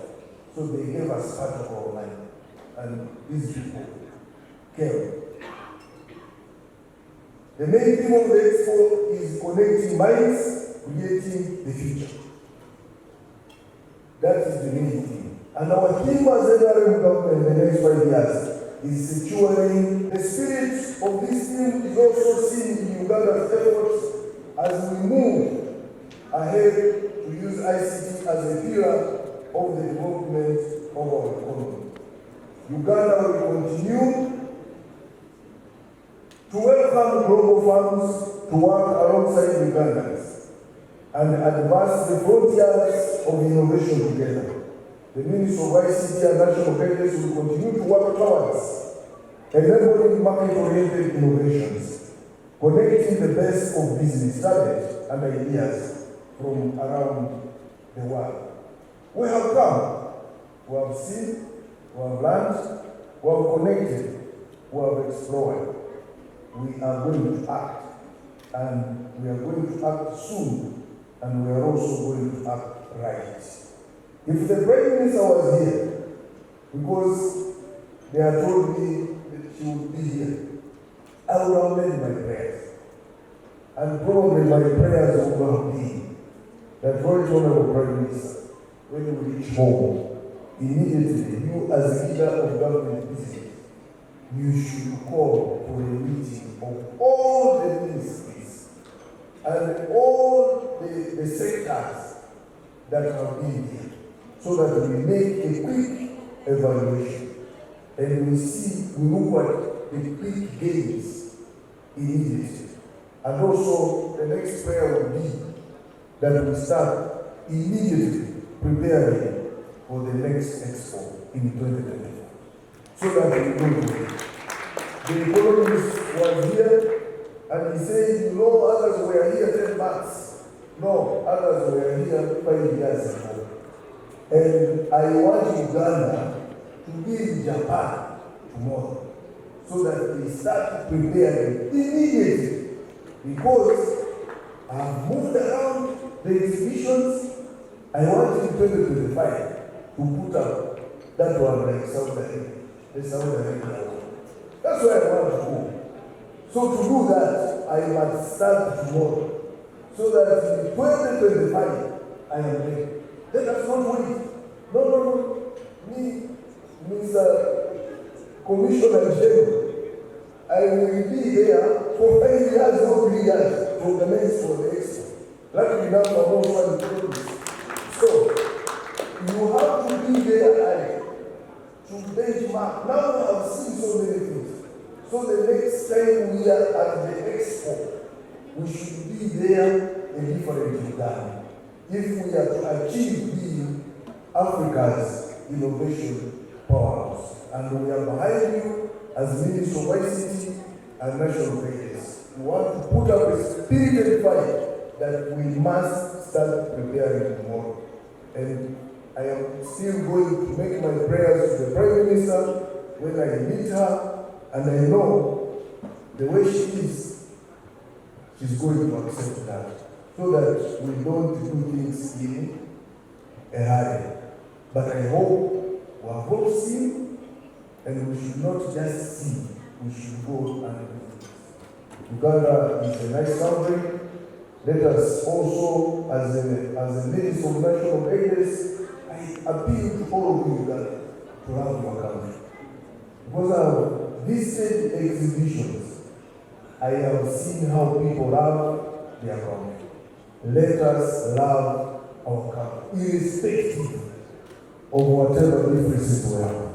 We should love our country. And we should work for our country. That's what I saw. You see someone defending the country, and you think there are no problems there. But when you go to the books, you meet there are also other challenges. But at the exhibition, it was happiness, it was an issue of showing what the country has, what it is doing well, and not what it is doing badly. If we can do that, it shall be a good country. I thank our brothers and sisters in the diaspora. I think thank you for being there for us. And thank you for being good. Continue being good, because you are the ambassadors. His Excellency today, you can stay here for 8 years and go, but you have been here for 35 years. So you are the real one ambassador. And therefore, if you stay here well, other people will go. But obviously, with innovations, we want to do work when we are in Uganda, not when we are in Dubai. That's why we are setting up BPO hubs, so that our people can do work when they are in Uganda. They don't need to go to China, they don't need to go to USA. Because USA, when you are sleeping, for us we are awake. So when we are sleeping, we continue doing work here. That's where we're going. Ambassador, I thank you very much for organizing this function. I bring you greetings from my Minister, Honorable Dr. Bayokusi. He was not able to come because of the death of the Right Honorable Speaker Jack Okolaya. He is now busy communicating to the whole world. And I bring you greetings from my President, the one and only man with vision, His Excellency Yoweri Kaguta Museveni. All of you, stay happy, enjoy yourself. I say all this, thank you very much. Thank you. At this particular moment, we are going to have a small entertainment just to see how much excited we can get when we don't do business alone. You know, we have a saying that work without play makes Zam a dull girl. At this moment, we are going to have our dancers for the day. And please, let's welcome them and feed our eyes with some fun and excitement. Thank you so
Chamber of Commerce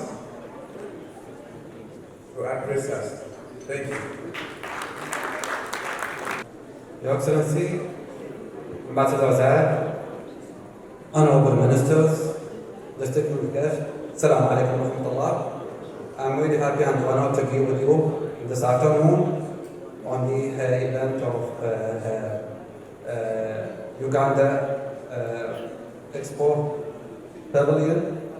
I'm just a moment to make a remark. If anyone didn't visit the pavilion yet, you should visit it. I was surprised when I visited this pavilion to know more about the birds and the animal species which are there in Uganda. That was surprising for me. Just a quick reminder, I have visited the first time Uganda in 2014 on a trade mission. At that time, we were having around 12 companies at that time.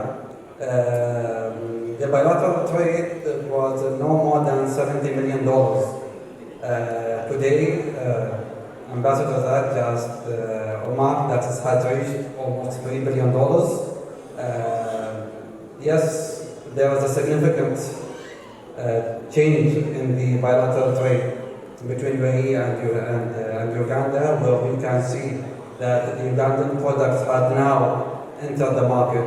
Most of the products which have been imported from Uganda was the tilapia fish, also some agricultural products, but now we can see also other sesames and other products which are entering the market. we can see also that there was a huge potential for the investment in Uganda, where in the agriculture, ITC, power generation, and etc. Also, you can see that Uganda has a young population where where you can demand or can rely on. If you're having I think it is the youngest among the East African, where the age population doesn't exceed the 25 years. So I can see that from this perspective, with having a young generations in Uganda, that will help the economy. However, I want to take more time. I'm really happy to be with you today. I wish you a very pleased afternoon and a good success to Uganda. Thank you very much.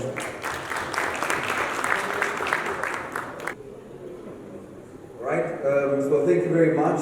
With those remarks, I must say we need to get into the business of the forum, and I want to invite Dr. Eli Twileo to come. He will be quickly running us through the future of Uganda, the UAE and Middle East trade relations. This will be a twin presentation because Eli will then invite the Executive Director, Uganda Coffee Development Authority, Emmanuel Yamile, to also come and speak within his presentation. And then we'll go to Uganda Investment Authority, where I'll ask the Chair to also speak to us. So Dr. Eli, you're very welcome. Dr. Eli, as I said, is the custodian of Uganda's exports to the rest of the world. And his job is very simple, is to encourage you and me to drink more Ugandan coffee, eat more Ugandan produce, and also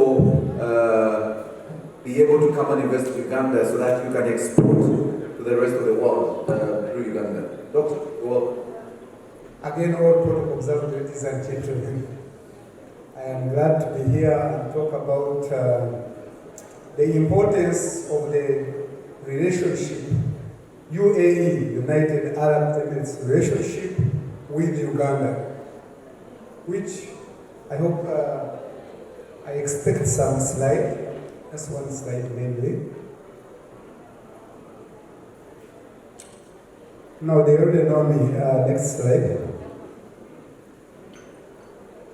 That one I've done. Next slide. Yeah, that one. All countries, ladies and gentlemen, all countries need business relations. All countries need to be prosperous.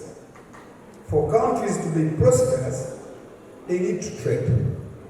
And it is countries that trade and the companies do business. So when companies do business, countries trade. And this is important because, as the ambassador told you, the trade relations between Uganda and United Arab Emirates from before 2000, it was very small. Actually, in 1990, it was about, I think, 3.6 million US dollars. It was nothing. But it has grown, and you see, these figures might not be correct. I need to correct them every time. But what you can see is that trade between Uganda and UAE has been boosted, has grown.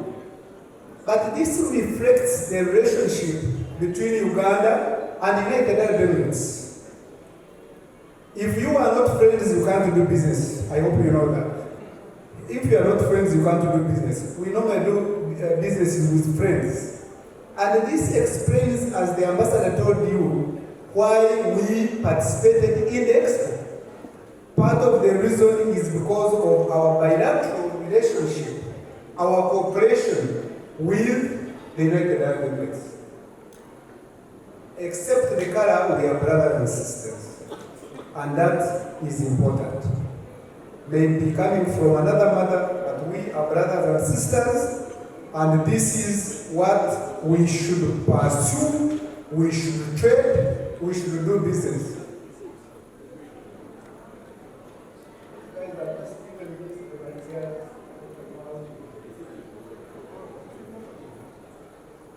Now, and then I will end with this part, because I will share my time with the Managing Director of Uganda Coffee Development Authority. And the Coffee Development Authority is important because Uganda coffee is good for the whole world, and we need it to be here. Uganda has a big market for all of you. You can produce from Uganda and sell to Uganda. You can produce to Uganda and sell to the East Africans. You can produce in Uganda and sell to other Africans. You can produce in Uganda and sell even to Europeans. You can produce in Uganda and sell to the Americans. You can produce in Uganda and sell to the world, including China and other places. And this is what takes a businessman or woman to any place to invest. And this is what makes a businessman or woman to want to be in Uganda. Exports from Uganda are zero rated for taxes. Let me explain this. Exports from Uganda are zero rated for taxes. You can come to Uganda and produce from Uganda and sell to UAE. An Emirati will sell from Uganda, but produce from Uganda and export, bring it here, and it will be cheaper for him. Because exports are zero rated. When you are exporting, we don't put taxes on you.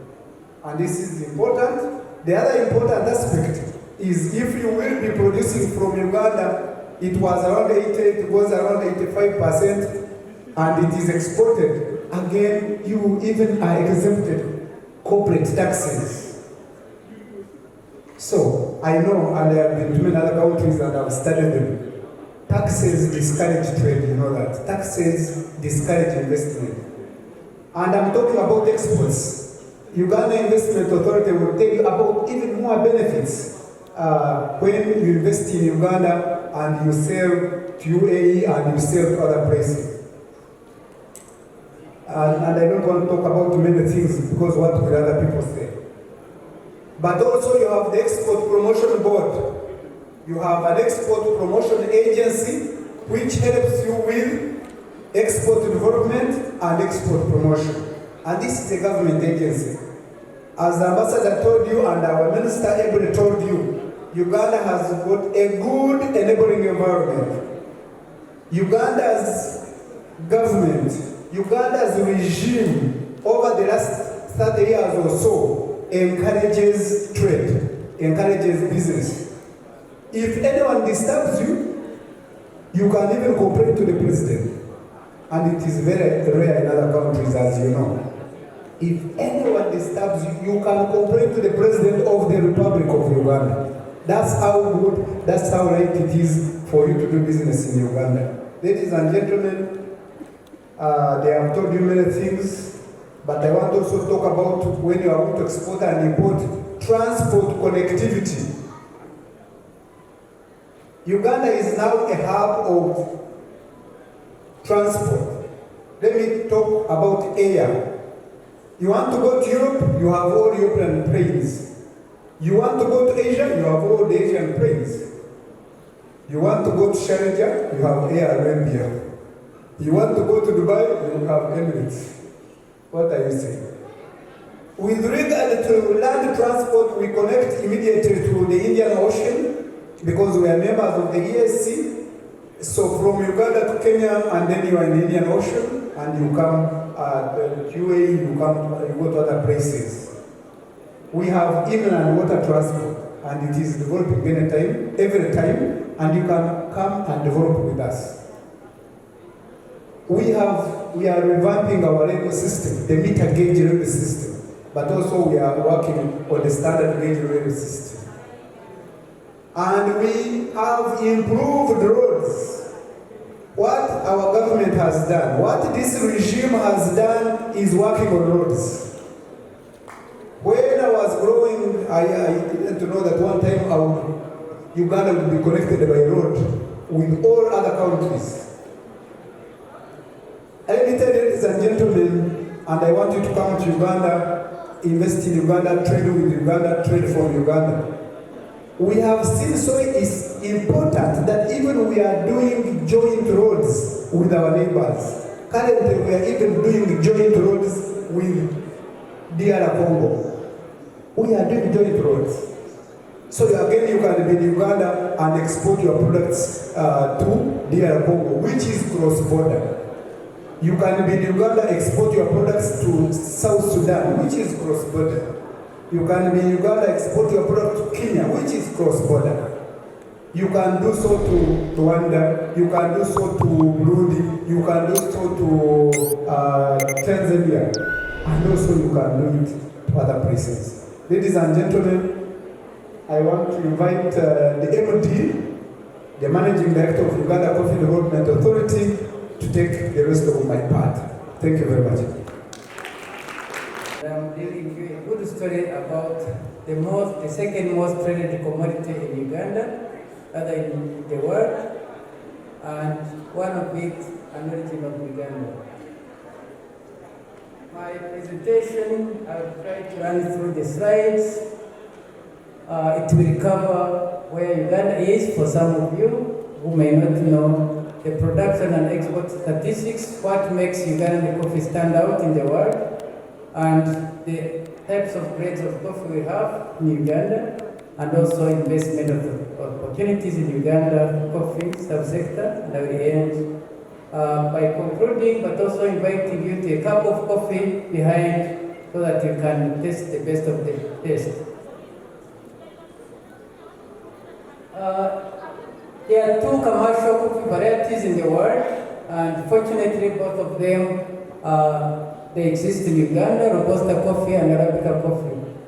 Uganda is the birthplace of Robusta coffee. If you have taken espresso, you have taken Robusta coffee, and all the coffee varieties of Robusta originated from Uganda. That means we have a wide genetic diversity, and you can have different types of coffees, mixes you can have from the Robusta coffee. Arabica coffee also came from our neighbor. That means we have also a gene pool that allows you to have the best of the Arabica coffee. Arabica coffee accounts for 20%, Robusta 80%, but of that, Robusta coffee contributes 20% of foreign exchange earnings in Uganda. That means investing in Uganda will be investing in coffee, you're investing in Uganda to grow our economy. Uganda is the second African producer, but we are the largest African exporter. What it means is that if you are coming to Uganda, you are assured of big volumes, but also importantly, the volumes are growing. We are now standing at 8 million bags of production, and 6 million bags were exported by June last year. 80% of Ugandan coffee is produced by smallholder farmers. What means is that investing in Uganda, you're actually investing in livelihoods of Uganda, and you are part of the development of Uganda. Coffee is grown throughout the country. For those of Uganda who are familiar with Karamoja, we are actually now in Kabong. We are near Bim. We are also up north in Rututu, in the Ramo district. But you can see from the eastern end, where we have blue dots, that's Arabica coffee. Mr. Minister, you can see in Kasese, we are there in big time. In West Nile, we are there, but also in Southwest, Rwenzori and Marmura, we have the best of the Arabica coffees. But in the whole of the other spaces, we have Robusta coffee, where we produce the best of Robusta coffee, and Uganda's coffee has been ranked third best in the world. And therefore, our ambition is to make it number one, because we have conducive climate, we have high altitude for Robusta coffee and Arabica coffee, and we can do much more from what we are doing right now. Coffee can be produced throughout the year. Where you have the green shades, that's the main crop, and you can see all throughout the year, you can have coffee if you are trading in Uganda or you're investing in processing in Uganda. We have globally, where is Uganda standing? Comparing the 10 coffee producing countries in the world, Uganda of recent was standing at number 8. We are now number 7, and we are moving closer to number 3 in the world because we have a very visionary president who has given us a directive to produce 20 million bags by 2025. So coming to Uganda, you will be part of Ugandan vision of that big production.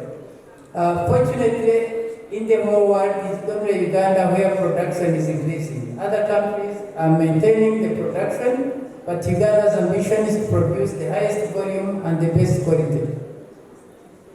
What makes Uganda stand out?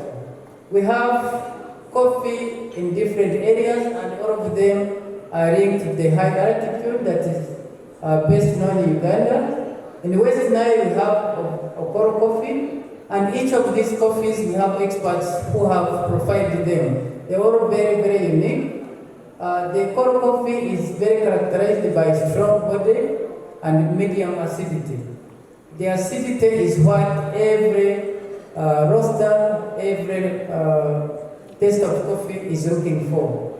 Kisoro coffee in Southwest is also home to the mountain gorillas, and it has a very unique floral flavor. Bugisu coffee from Mount Elgin is very limited state of the floral taste, which is very characteristic of the East African Arabicas. But also we have the Druga coffee of Mount Benzori. These are also called the natural coffees, and they are very, very famous. Most the Italian investors are now coming to Benzori to take the best of the coffees. But also the highland areas of central region produce one of the best Robusta coffees.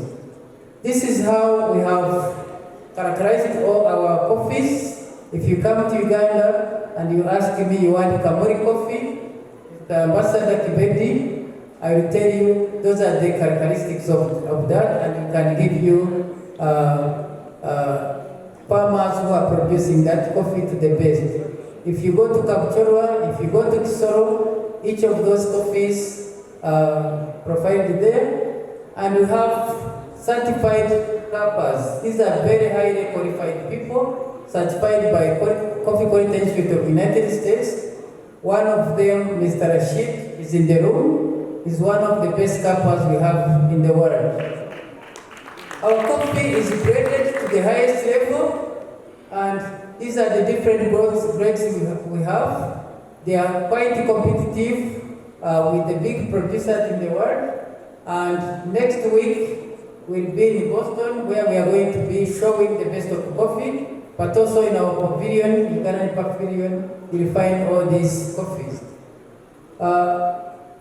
Uganda's Robusta is very, very special because of the high altitude. Again, you'll find the high acidity that is common in Robustas, that are in Arabicas, is also in Ugandan Robusta, mild soft sweetness and neutral taste.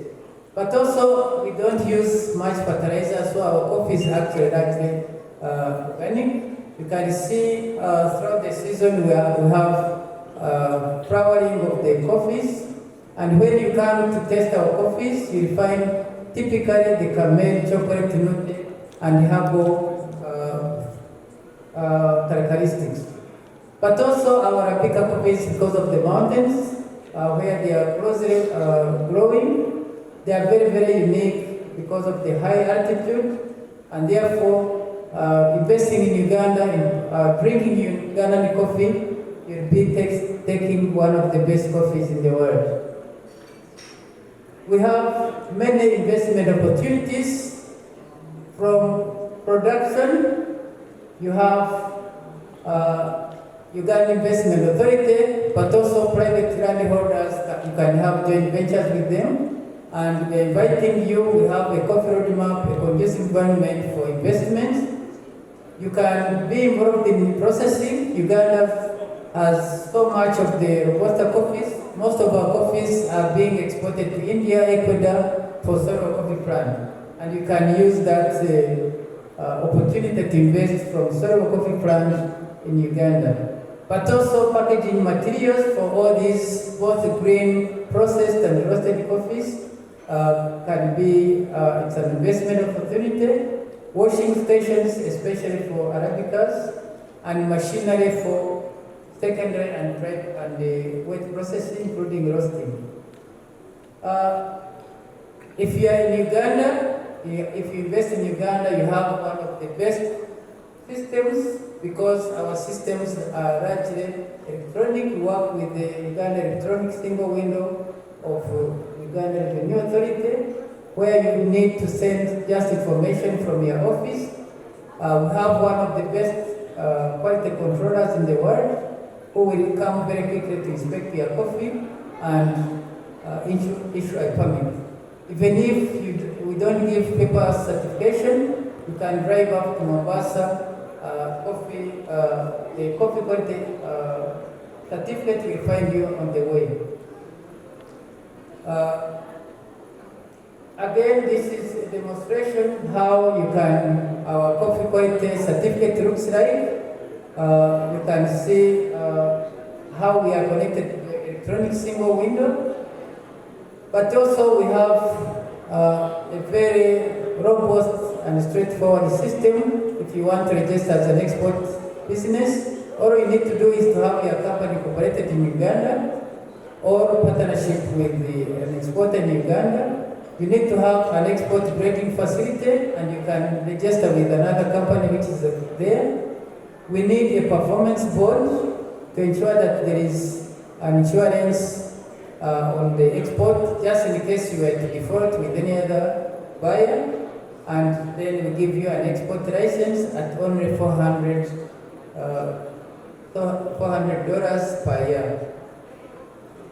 So we have many opportunities for you.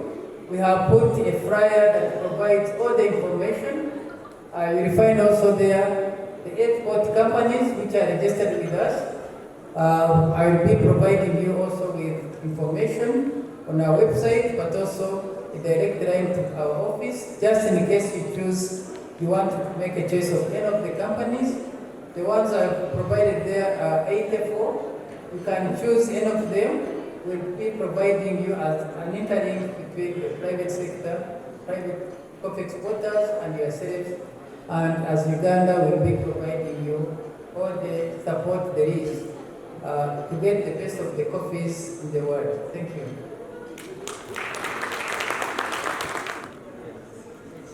Assalamu alaikum wa rahmatullahi wa barakatuh.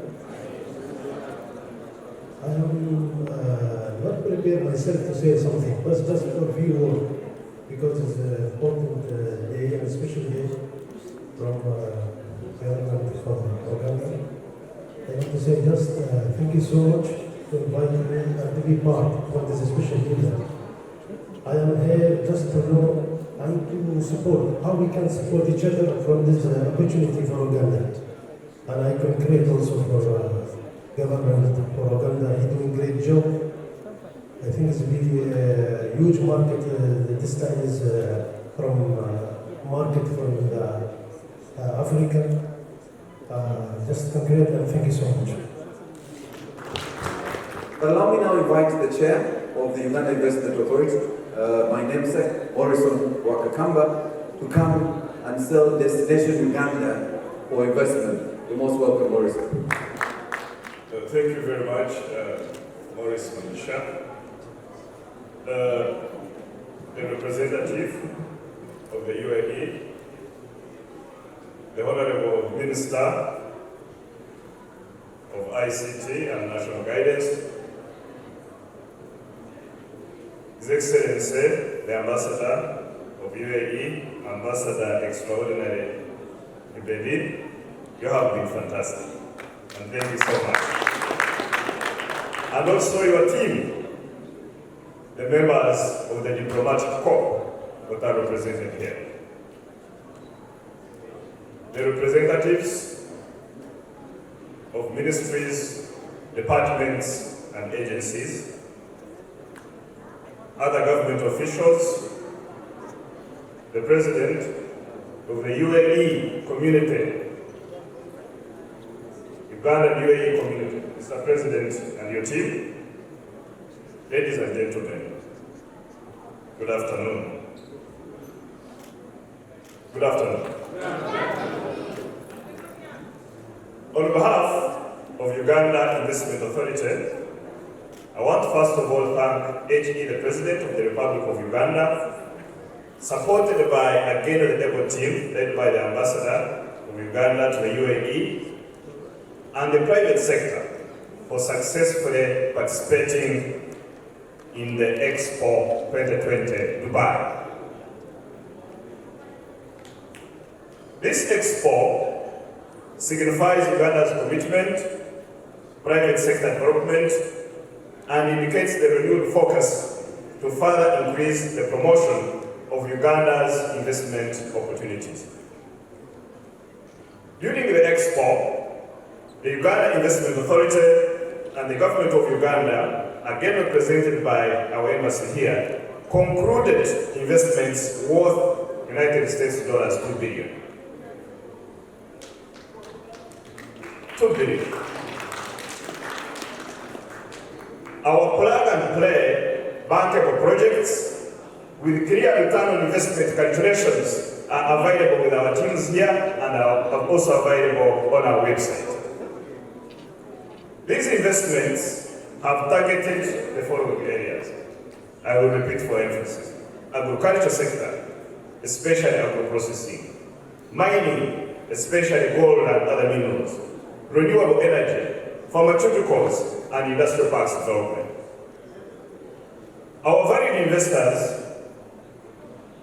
begin their journey, first of all, by applying for and being issued with an investment license. Through this license, investors gain access incentives to assist them commence operations in the country. They also include provision of free land in our service industry parks, generous competitive taxation regime, and coordinated institutional support from over 13 government agencies that are housed under Uganda Investment Authority's one-stop center. And in the coming month, Uganda Investment Authority will remain focused to meeting our target of $5 billion in new investments. Investment in Uganda is attractive because of growing internal market, first of all, of nearly 45 million people, strategically located in the heart of Africa with combined market population of over 700 million people in the East African community and the commercial region. Recently, like it has been mentioned here before, the East African community welcomed the Democratic Republic of Congo into its growing family, giving investors in Uganda access to new markets and opportunities for growth. Uganda has also ratified the African Continental Free Trade Area, removing a number of barriers to inter- and intra-Africa trade. This large continental market access is supported by other external markets under special agreements that have been signed by Uganda. One of them is access for over 6,000 products eligible for US markets under the African Growth and Opportunity Act.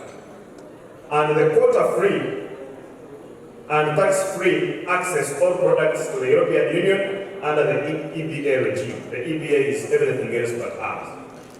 But like the ambassador mentioned, we now also have access to huge markets in the UAE.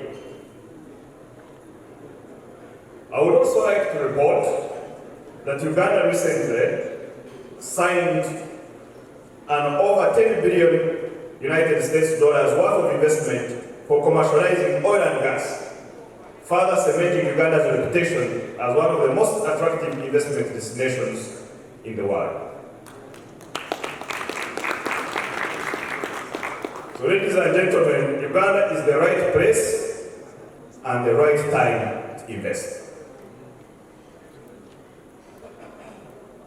Uganda is an open economy, highly liberalized, where all sectors are liberalized for investment. Investors are free to bring into the country capital and can wholly or jointly all investment projects. Uganda is also enriched with competitive tax incentive regime, and the key incentives include, for example, a 10-year tax holiday for investors in the agricultural sector, or both commercial and value addition sector, the developers and operators in industrial parks, manufacturers who operate in the industrial parks, who export 80% of their production outside the domestic market, enjoy a 10-year tax holiday.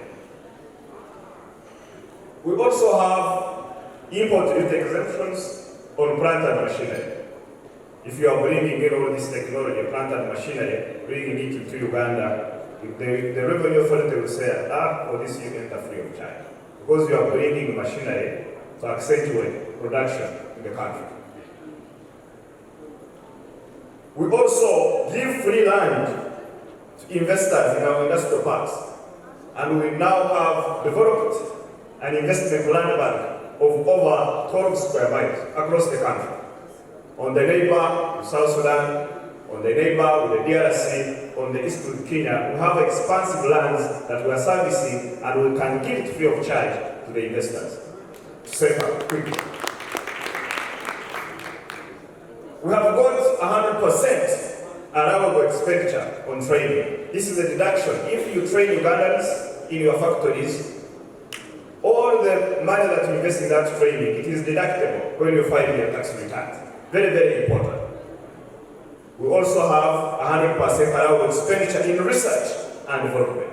All the money you put into R&D in order to expand your product base, that money is deductible when you file your tax return. Like the Honorable Minister mentioned, Uganda again is fully peaceful and secure, border to border, north to south, east to west.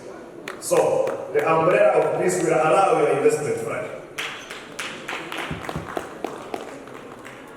We also have special opportunities in electricity. If you invest and you are an industrialist, you access a subsidized rate of 5 cents kilowatt per hour, especially during off-peak hours. Because we are encouraging a 24-hour economy, if your team is working transnight 24 hours, we give you a special rate of 5 cents kilowatt per hour, which is one of the most competitive in the world. Ladies and gentlemen, investors and everybody in Uganda, as we push for investment, we are guided by the triple bottom line of people, profit, and planet. We promote sustainable investment. We want to be environmentally credible because we have to protect today and the future. So therefore, on behalf of the Uganda Investment Authority, allow me to thank you for accepting to be part of this event. And you are very, very much welcome to first of all visit Uganda, but also invest in Uganda. God bless you and happy invitation. Ladies and gentlemen, I wanted to request the Uganda Investment Authority team that is around to stand for recognition. I know the board came with some board members. I've seen staff of Uganda Investment Authority. Please talk to them in case you want to see the photo, the investment platform. But also, you still need more information and you can't reach the chair. The team is here and should be able to give you the necessary information. All right, so that was about investment. I want us to now turn to tourism. So allow me to invite the lady who has a very fantastic job. Her job is very easy because she has to market a very beautiful country. A country most people think that most of our country is covered by water because it's so beautiful. The biggest lake, longest river in the world that starts in her country. And of course, the big five that he has to sell. So ladies and gentlemen, welcome with me Miss Lily Ajarova. And when you're selling a beautiful country, you make sure you have a beautiful woman to sell the country. The chief guest, the Honorable Minister of State, ICT, Honorable Dr. Baluku, the Minister of State for National Guidance. Honorable Baluku is Minister of State for National Guidance, and the Minister of State for ICT, Honorable Joyce Musa. Your Excellency, our Ambassador,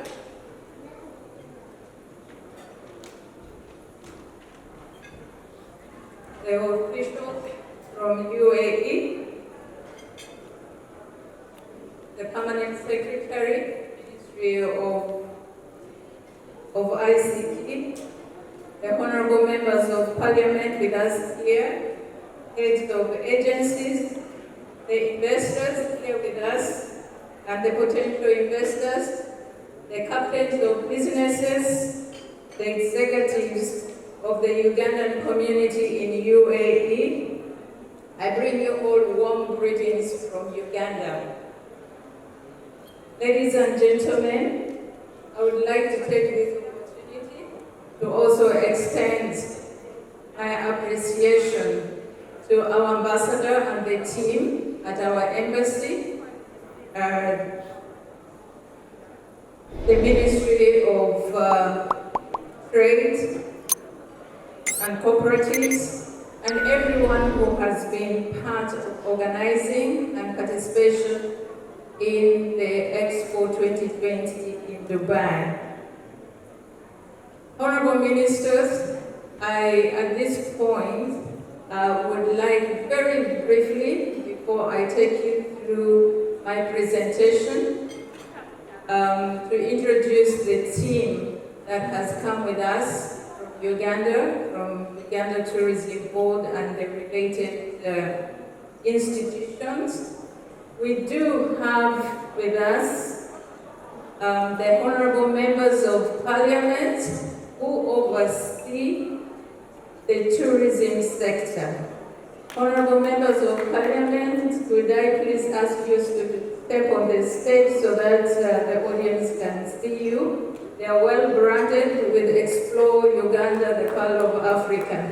They are here to sell Destination Uganda. I can't do it alone.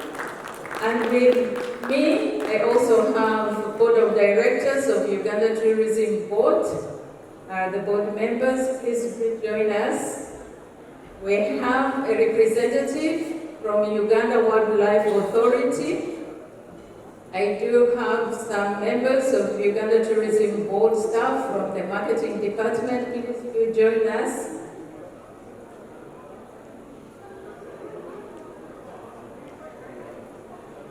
Yes, Honorable Minister, you can see that my team is well branded. We are here for serious business. We are not here for jokes. We are looking for business. We are here to represent Destination Uganda, to showcase what we have as a country. We are the Pearl of Africa. Your Honorable Minister, this is the team that we have here this week to make sure that we do the best to showcase Uganda in Dubai at the Expo 2020 before the Expo closes. Uganda is the Pearl of Africa. Thank you, team. Thank you very much. Honorable Ministers and distinguished guests, my job has been made very simple by the previous presenters. It's also going to be a very brief presentation, basically to explain why Uganda is known as the Pearl of Africa. We recently, at the beginning of this year, January, His Excellency the President unveiled his destination grant, Explore Uganda, the Pearl of Africa.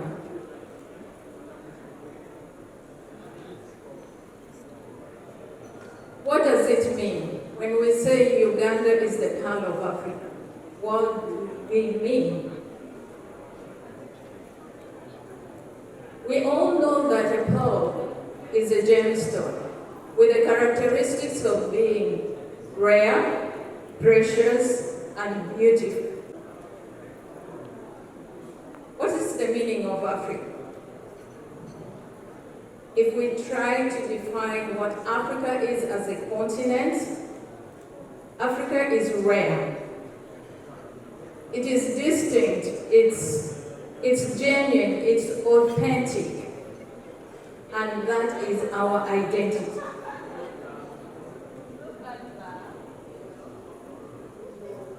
The meaning of contemporary Africa is what is precious about it. The preciousness of Africa is to do with our future. We had earlier on that we have a very young population. The development level is increasing very highly, and we have big dreams in Africa, and the future of the world basically lies in the hands of Africa. Africa is a beautiful continent. It's beautiful. That's one of the characteristics of Africa. We have diverse natural heritage, from the landscape to the diversity of culture to the wildlife species and so on. If we are talking about Uganda being the pearl of Africa, we have the pearls that we have in Uganda. And this ranges from the climate, the people, the culture, heritage, the natural heritage, experiences, and governance. When we have to sum all this, why Uganda is called the Pearl of Africa? It's because Uganda is the highlight reel of all that is precious, rare, and beautiful in Africa. We know that there are countries in Africa that has positioned themselves, when you talk of safari, you know where exactly to go see a big find. We have countries that have positioned themselves as adventure destination. There are those who have positioned themselves as African cultural destination. But Uganda has all this to offer. We have the range, the depth, and the variety that Africa has. We offer value for money in what we do, and the return of investment is all the time. The rare depth in Uganda, we have the vast range of cultures to get to know. We have over 50 different cultures, different ways of doing things. Dressing, we can see our Honorable Minister is in one of the traditional wears, which is found in the central part of the country. Thank you, Honorable. Thank you. So when you come to Uganda, you'll be able to see a lot more of that. And I think we had some bit of the taste of Uganda for lunch this afternoon. The coffee, there has been a lot that has been talked about the coffee. And those are the diversity that we have and the range. In terms of the variety that we have specifically to Uganda, we have the range from grassland to the savanna to the lakes to the mountains to the tropical forest. We have the second deepest lake in Africa, in Uganda, the third highest mountain in Africa is Rwenzori Mountains in Uganda. The source of the longest river in the world, River Nile, is found in Uganda. I mean, we can go on and on. 54% of the remaining population of the mountain gorillas are found in Uganda. We have 10% of the bird species in the world in Uganda, which is 50% of Africa's bird species. We have 18,783 species of flora and fauna. This has been reported by Flora and Fauna International, with the recognition that Uganda is one of the 10 most diverse countries in the world. In terms of beauty, we do have a lot in terms of the natural beauty. We also offer the facilities that range from luxury to off-road. The variety is there. You will be able to experience whatever your interest and taste is. So what do we offer as a destination? Our offer is that Uganda is the adventure of a lifetime.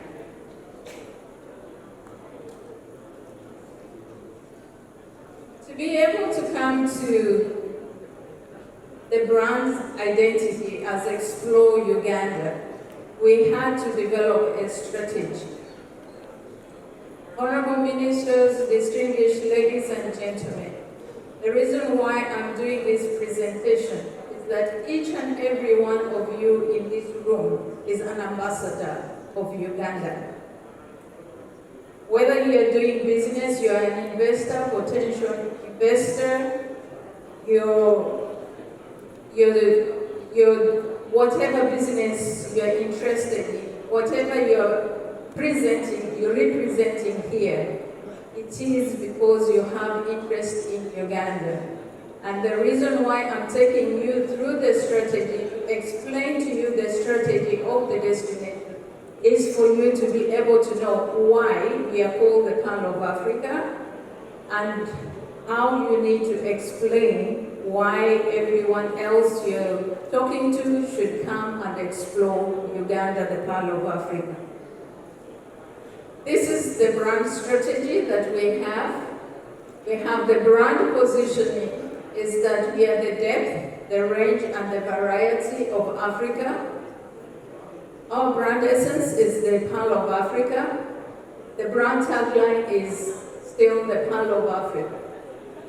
The reason to experience Uganda, I've already explained this, the rare depth, the beautiful range that we have, the precious variety that we have. Our brand value proposition still stands to be the highlight reel of all that is rare, precious, and beautiful in Africa, hence adventure of a lifetime. The brand persona, Uganda has very vibrant people. We are very colorful, we are very friendly. I think it has been expressed by the previous speakers of how we are very hospitable. This has been recognized over and over internationally. We are very hospitable, and that's what you will find when you come to Uganda. The brand belief, we are trying to look into the future. We are moving forward with promoting Uganda and developing tourism in Uganda. For that matter, we are redefining our market. Our market, we would like to have travelers other than tourists. The tourists visit, they have checklists of what they want to see in specific destinations and take photos and move on.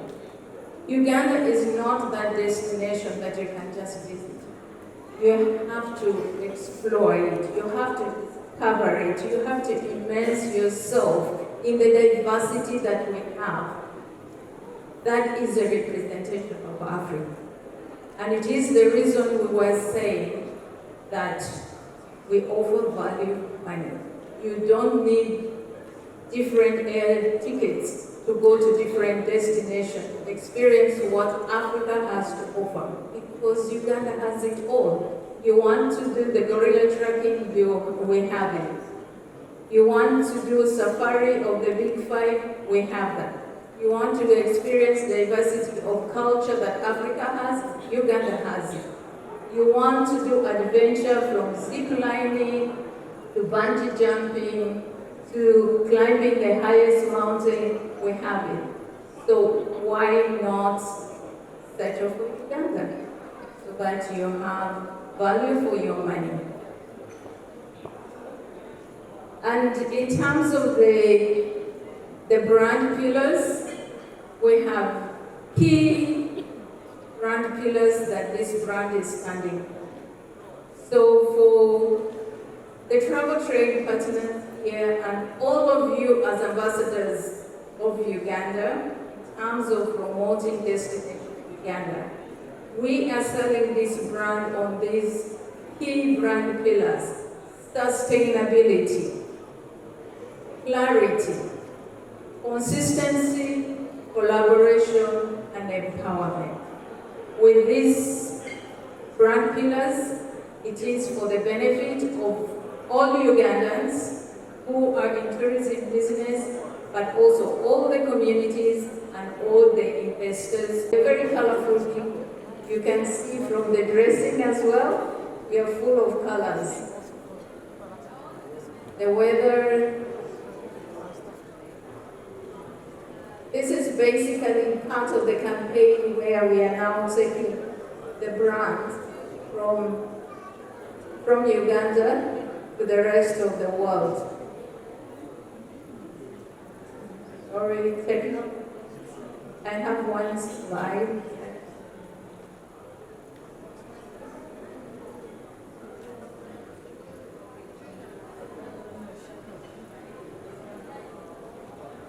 So from Uganda Tourism Board and the tourism sector in Uganda would like to invite you. And for this reason, please enjoy the 2 minutes video. There you go, video run.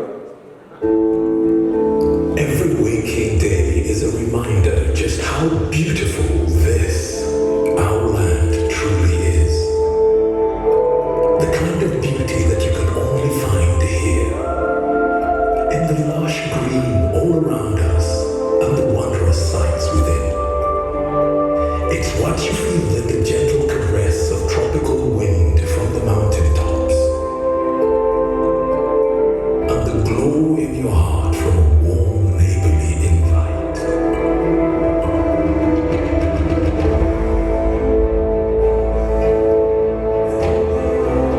It's in the distinct aroma of our cooking to the taste of food that takes you on a journey. In the sound of homecoming and the sound of Mother Earth. In the magnificence we find on our travels and the exciting moments we experience. Ours is the kind of beauty that comes in all things big and small. All we have to do is awaken our senses and truly enjoy what's uniquely ours.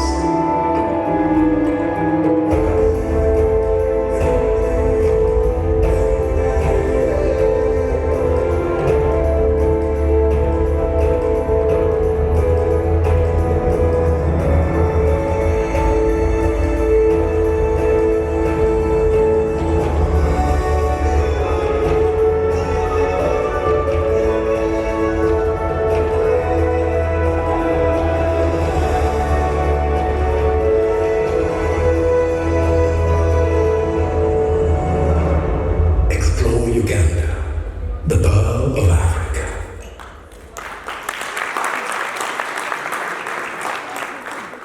Distinguished ladies and gentlemen, you're most welcome to explore Uganda, the pearl of Africa. And it starts now.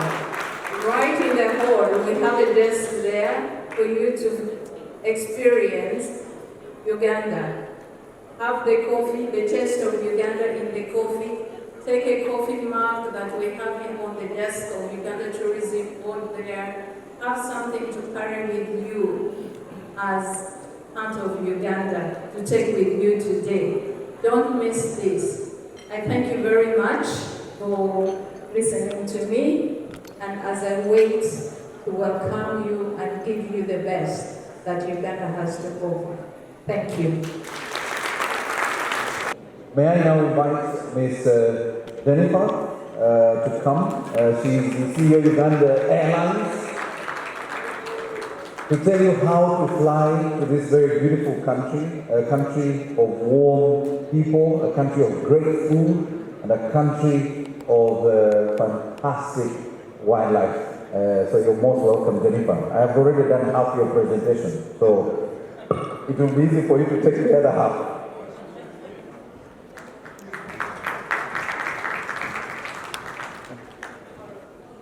Good evening, ladies and gentlemen, all protocol observed. My presentation will be a short one, and it's about how you get to explore Uganda. Thank you, Lily, you opened the door for me, so my presentation will be we've been around for 2-3 years now, and Dubai was our first international flight. I'm sure you know for those of you who have flown with us, we fly the Airbus Neo 800 series to Dubai, and we have 2 of those. We also have the 4 Sierra Js that we do for our regional routes. We fly to 11 destinations, Entebbe included. We fly to East Africa, Mogadishu, Kinshasa, Johannesburg, and we are very excited because we believe being in Dubai connects UAE to Uganda. We have just completed feasibility studies to 6 countries. We've been to Nigeria, we've been to India, and we've been to the UK, and we're heading to Turkey, and we're doing feasibilities in all these countries. We've already done in Congo. We've been to 3 different cities in Congo, and the plan is to be able to link all these to Entebbe and then feed and defeed our international organization, international routes. So that is who we are, and thank you very much for flying Uganda Airlines. We are expanding, and we are definitely going to increase our flights into Dubai from 4 to 7, and at the moment we are doing 4. We're also going to be opening our flights into Sharjah once we have concluded the Aeronautical Authority documentation that we have to. And then we are doing our cargo as well. We are freighting a lot of cargo between the different countries that we fly to. And thank you very much for your time. I took it seriously. I said I had made half your presentation, and so you decided to keep it shorter than. I must recognize the arrival of the Honorable Minister of Foreign Affairs, the Honorable Minister of State for Foreign Affairs, the Honorable Henry Okello-Oryem. Thank you so much for joining us.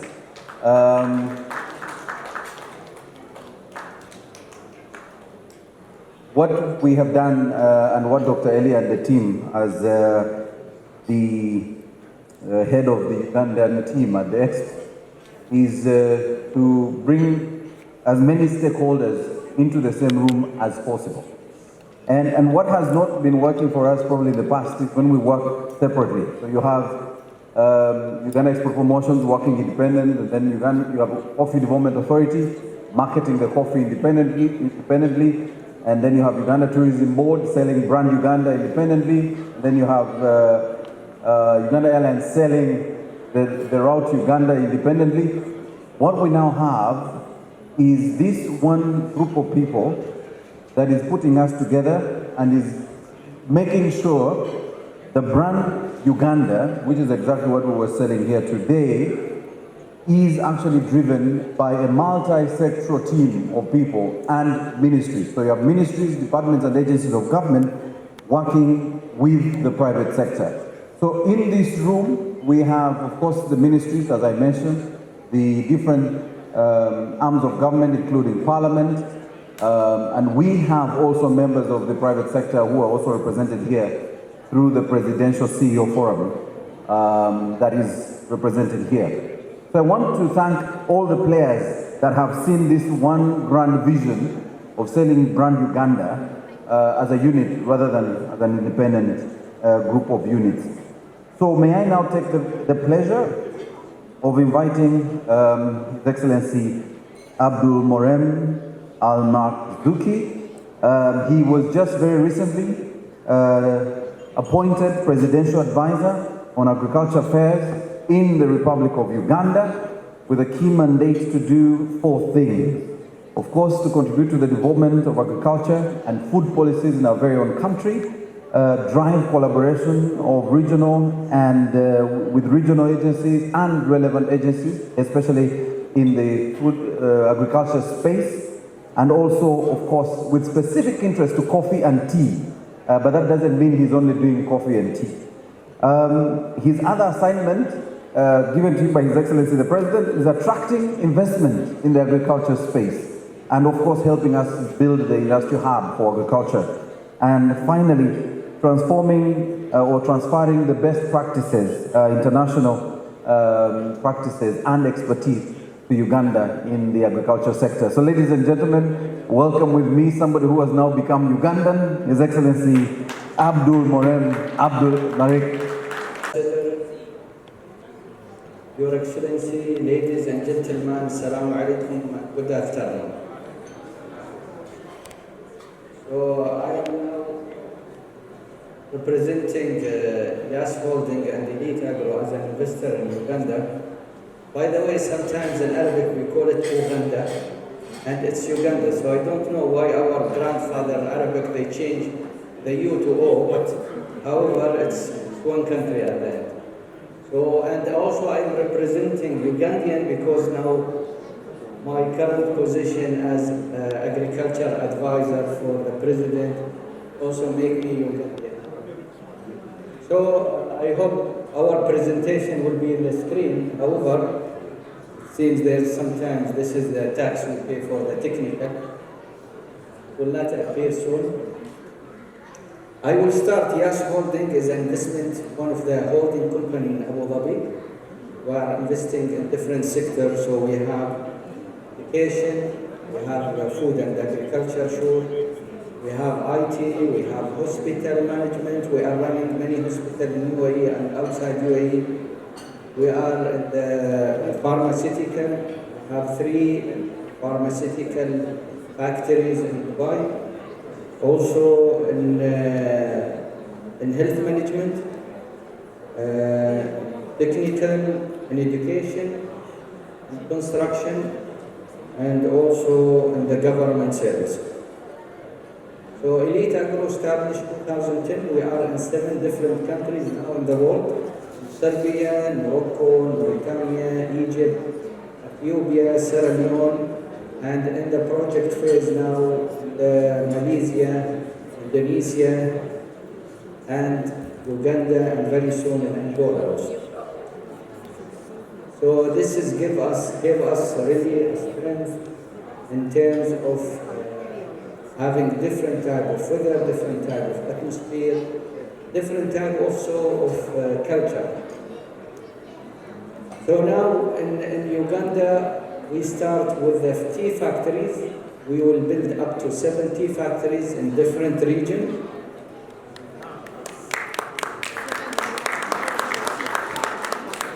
Even there is 32 tea factories in Uganda, but the production of the tea leaves double of the capacity of these tea factories. So we decided to build 7 tea factories. We visited the area, we saw the production, and we hope that will be an added value to take the rest of the production in our factory. Also, we decided to build one coffee factory, processed coffee factory, and there is other 3 potential opportunity, which is one for rice production, avocado and mango plantation and trading also, dairy farm, and potato for French fries. So those the project we decided to enter in Uganda.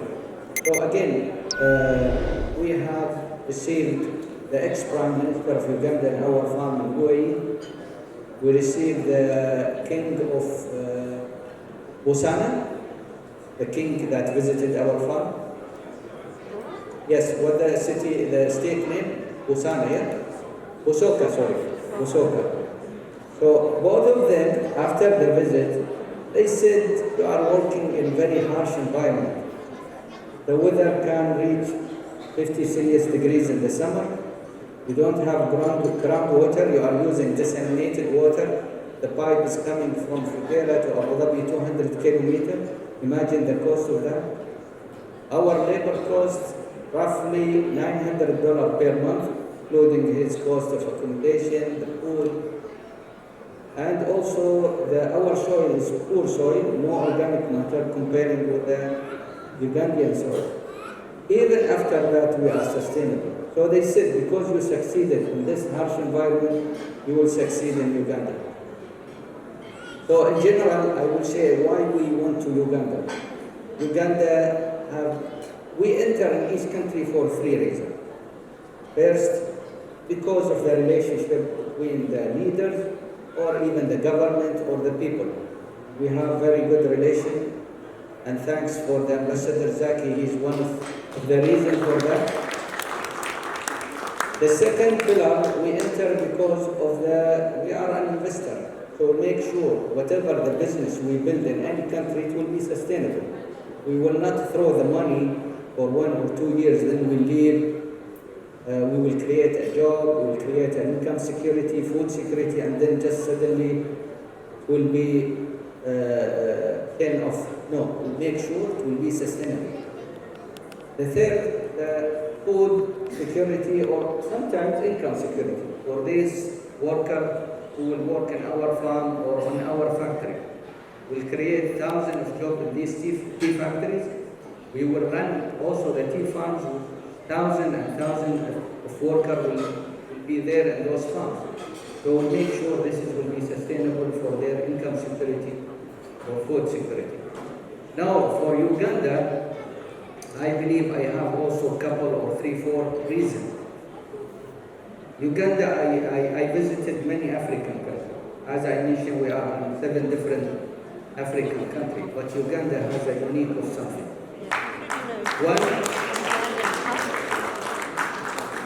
they have the raw material, even that raw material, the goods or food or vegetable or land or even the infrastructure that's ready to support any business there. So the raw material is available. Second, I felt the passion of the people and the leaders first. The president, the leaders of the government, the people themselves, they have passion to improve their country, and this will support any investor to succeed in his business there. The third, there is a law and regulation that support the investor to run his business there. And we met a lot of ministers there, and the law and the investment protection system is there, and this is make us satisfied to run our business, and we will make sure that we will succeed in that business. For all these reasons, we can say what the lady that was there saying about the African, the Uganda is the pearl of Africa. I am saying to all investors, the pearl is there, and you don't need to dive in the deep sea to find it. No, it's there in the land. Just come and invest in Uganda. Thank you very much. At this particular moment, I want to make a small announcement. All the investors and people who are interested in tourism, you've heard everything about Uganda from Uganda Investment Authority, from Uganda Tourism Board, and then from Uganda Airlines. So we are going to give an offer to our investors and people who are interested in tourism. So some girls are going to be walking around with a basket. Just drop your business card there, because we are going to have a raffle draw where a lucky winner is going to win a free trip to Uganda, fully paid and fully catered for. This is courtesy of Uganda Tourism Board, Uganda Airlines. So please, if you see someone walking around with a basket, just make sure you drop your card there. Come see and witness what everyone here has been talking about.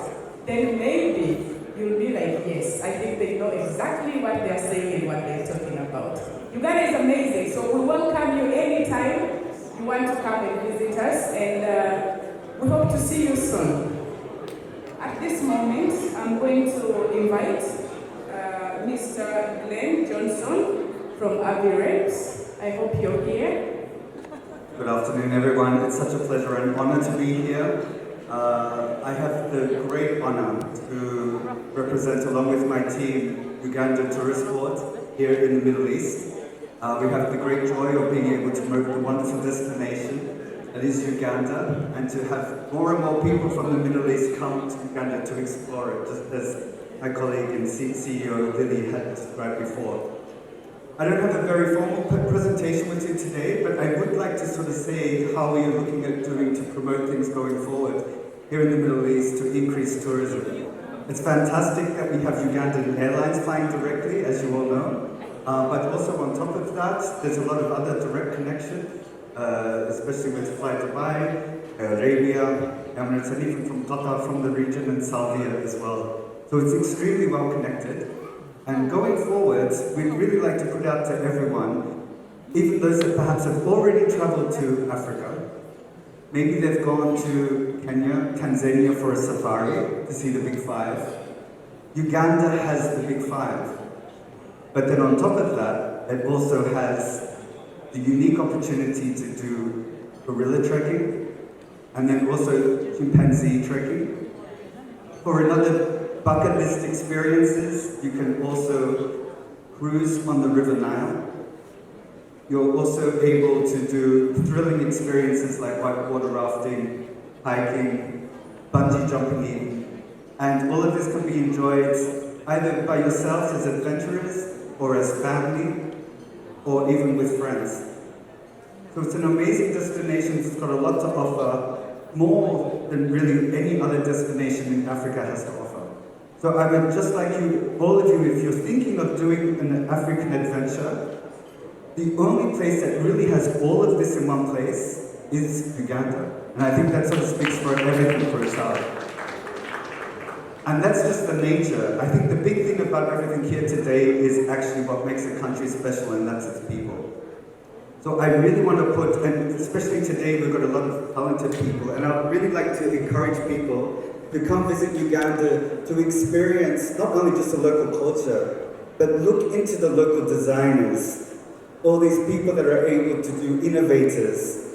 There's an amazing youth culture in Uganda that is very innovative, and they're doing great with the arts, with design, with music, with culinary and food. It's the whole package, it really, really is, and I find it really exciting. So for even those going over to do a bit of shopping as well, really look into the local designers, and you'll really be able to come back with something quite unique as well. So without any further ado, I would just like to leave the invitation for all of you to come visit Uganda on your next holiday, and I guarantee that you will not be disappointed. And for any assistance with regards to that, you have our contacts here in the Middle East. So thank you everyone, see you in Uganda. Alright, at this moment we are going to call upon the gentleman who is representing GMCC, Mr. Saeed Al-Suwaid, the Director of Agri-Commodities, to come and give us his speech. Your Excellencies, distinguished guests, ladies and gentlemen, good afternoon. It's a pleasure to be here with you to celebrate both the culmination of the Innovation Week at Expo and Uganda's participation in such a successful World Expo. been a fantastic afternoon so far, and getting to know your beautiful country is really amazing and something I think my next destination I know where it's going to be.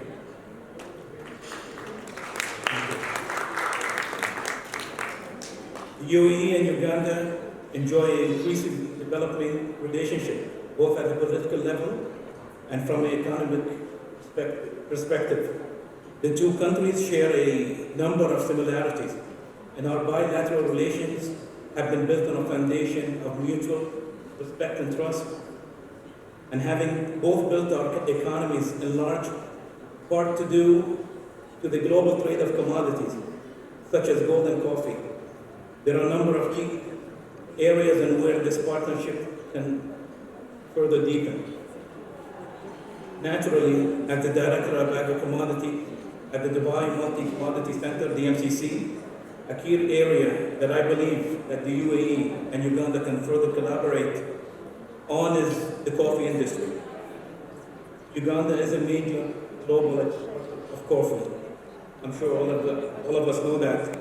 Producing almost 450,000 of 60 kilogram bags last month, despite the droughts that are currently impacting Robusta yield in some part of the country. This staggering figure puts Uganda firmly at the top of Africa's coffee exporting list. It also demonstrates the significant value that the commodity provides to communities across the country. It's clear that coffee is a priority sector of Uganda. Looking towards the UAE, Dubai is fast becoming a hub for the global coffee trade. Through DMCC Coffee Center, producers from around the world are connecting with consumers in fast-growing markets. They're also making use of the Coffee Center's full suite of services, such as storage, roasting, packaging, and tasting. Last year, DMCC Center stored and processed more than 9,000 metric tons of both green and roasted coffee from a broad range of producing markets across the globe. 2021 also saw the center double its membership count, demonstrating a substantial growth as business turns toward Dubai for high-quality logistics and distribution solutions. This has been particularly important as markets struggle with supply chain issues. To date, a lot of members at the Dubai Multi-Commodity Center directly sourcing Ugandan coffee from the Horn of Africa and Robusta, and re-exporting it to our facility in Jebel Ali. This is the number that we're trying to significantly increase over the numbers of years and months to come. There's a very tangible opportunity for the UAE and Uganda to work together in this space. We are currently working together and closely with the Uganda Coffee Development Authority, UCDA, to establish trade synergies. This will ease the logistics of accessing global markets and potential scope for the addition of benefit on behalf of the government of Uganda. This initiative in particular will ensure that farmers enjoy the true value and benefits of their produce as they get closer to interaction and interfacing with end consumers in the coffee value chain. More broadly, the UAE is home to a variety of growing sectors as the economy continues to further diversification. The country also has an unrivaled logistics center and sector, acting as a gateway for trade across the globe. In particular, Dubai's ability to connect businesses to fast-growing markets presents a considerable opportunity for Ugandan companies targeting international expansion. You'll be glad to hear that entities like the MCC are able to support businesses from any sector in setting up presence in Dubai. Through a range of facilities and services, the MCC increases the ease of doing business in Dubai. This focus has been critical to our success as the MCC. To date, 20,000 companies have joined our free zone and have seen the benefits of operating in Dubai firsthand. It's my firm belief that through Dubai, Ugandan business of any size and form and any sector have a big potential to grow. And finally, I'd like to restate that the UAE and Uganda have a solid formation of which we can work together and fully flourishing partnership. Thank you so much.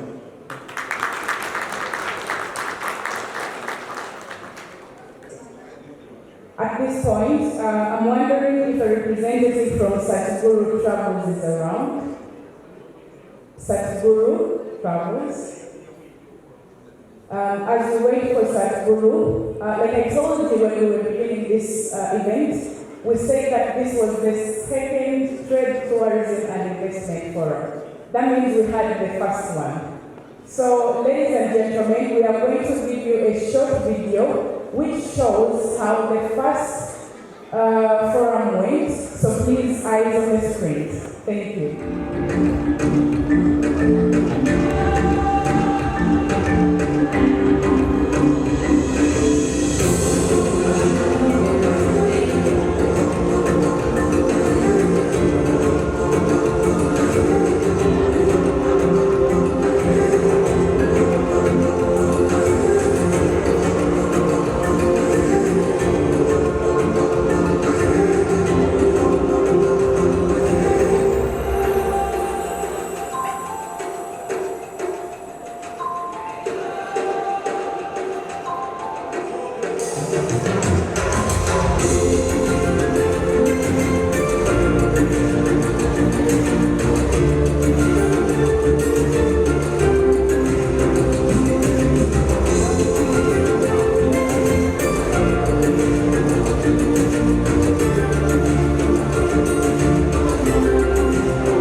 Most of us were listening, but sometimes it's better to see with the eyes what has been said. So just to announce something that we discussed with His Excellency the Minister, that we are working with the government to have an auction center for coffee and the tea in Kampala, instead of sending all the tea to Mombasa. And this is the power of the support of the government. So next, please.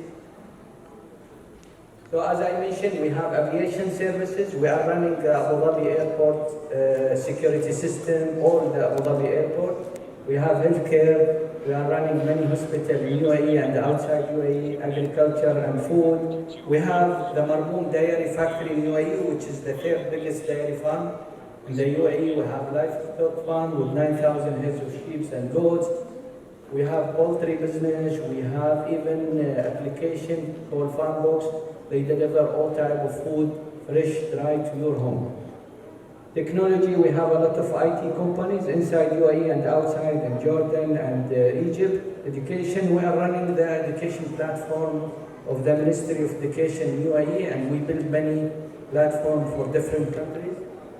We have trading and distribution. We have many companies called Bidaya. They work with the 3,000 outlets in UAE, distributing different type of product, contracting and project. We have elite project. We have a construction company. Also, they build the 10 key project like the farms or any other type of project. Hospitality.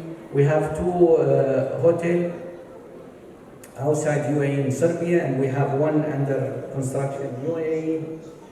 And we have also some restaurant in City Walk and Dubai Mall. Government services, we are providing also many of the government services, shared services like HR and training also. Next please. So this is the company under the Yas Holding, more than around 51 companies now. Next. So as I mentioned, we are UAE, Serbia, Morocco, Mauritania, Ethiopia, Egypt. We are in all type of the crop like fruit, vegetable, forages, cereal, grains, also flower. We have lilies and roses in Ethiopia. In Sierra Leone, Malaysia, Indonesia, Uganda, and Mauritania, we are in the project phase. So hope to see those projects live very soon. We have fish factory in Mauritania under construction. Next, please. I mentioned the project we under our pipeline in Uganda. So the most 2 important things is the tea. We finished the business plan, just is under the validation of the third party. So we decided the land, we visited all these lands, it's suitable for the factories. We are finishing, thanks God, also with the support of Mr. Zaki, the MOU has been signed yesterday. Also for coffee, it's under study also with the company for visibility study and market study will be processed. And I mentioned about the mango, avocado, dairy, potato, rice. Really, in Uganda or in Africa in general, in the past we said it's a high-risk countries, but with a high profit. $1 will make immediately $10. But Uganda, I can say it's a low-risk, high profit. Now, next please. So this is just general information about the tea business in Uganda. We visited all these regions, Kisoro, Rokija, Ushini. Forgive me, Your Excellency, about pronouncing the name. Shima, Kino, Jojo. I feel it's like a word of magic, yeah? I hope that no ghost will come suddenly. So we visited, by the way, all these cities, and the land is there, logistics is there, electricity, power, and even if there is something missing, the government immediately, they said, will provide the electricity, the power, will fix the road. So we are really ready to start. Next, please. So pillars for growth and investment. All the previous speakers, they speak about the opportunity and the growth drivers in Uganda. I don't need to mention that. As I mentioned in the summary, that we are really happy to invest in Uganda. And as I mentioned, the passion I saw in the leaders and the people there was amazing. And this is one of the main factors to succeed there. Next, please. Also, this is the main thrust area to promote investment. Again, I will not go by details. There is a lot of investment. Really, I saw, like the French fries factory, we visited there. They need just less than 800,000 euro to run the factory. The grower is there, more than 5,000 hectares. It's there, so don't care about or don't worry about the raw material. The market is the sales price and the demand is there. The IRR is more than 120%, so you will return your investment within 2 years. The return of investment is 2 years. Just they need little bit know-how and some investors to inject their money there. Next, please. So again, this is about the area and the thrust of the investment in Uganda, in agriculture and mechanization, irrigation. Even one of the best area to invest in agriculture is to build a cold store or the pack house. You will have a lot of people they are growing, especially avocado, tropical fruit mainly. And the good thing that Uganda in the equator area, so you will have some product in the north, some product in the south, which is give you a different harvest season, which is really a strength of Uganda in that you can have a long period of harvesting for many of the tropical fruit. Next, please. Again, about the biotechnology, high-tech agriculture, we are in the top. We have an international benchmark in the world. We are using the greenhouse, the glass house, net house, ground system, open field, running by the pivot system. So we will do the best as per each area there. And this is also open for all investors. Next, please. So in the agri production focus, in the livestock, in the horticulture, all it's open. The demand, local market, the demand for export, also for the external market is high. Really just you need to do a very tough due diligence to decide where is the best area for each crop, considering the weather, considering the soil type, the water test, all these things. And I am sure that, as I mentioned, is a high profit country with a low risk country. Thank you. By names of Mr. Kakaine, who is talking on our behalf.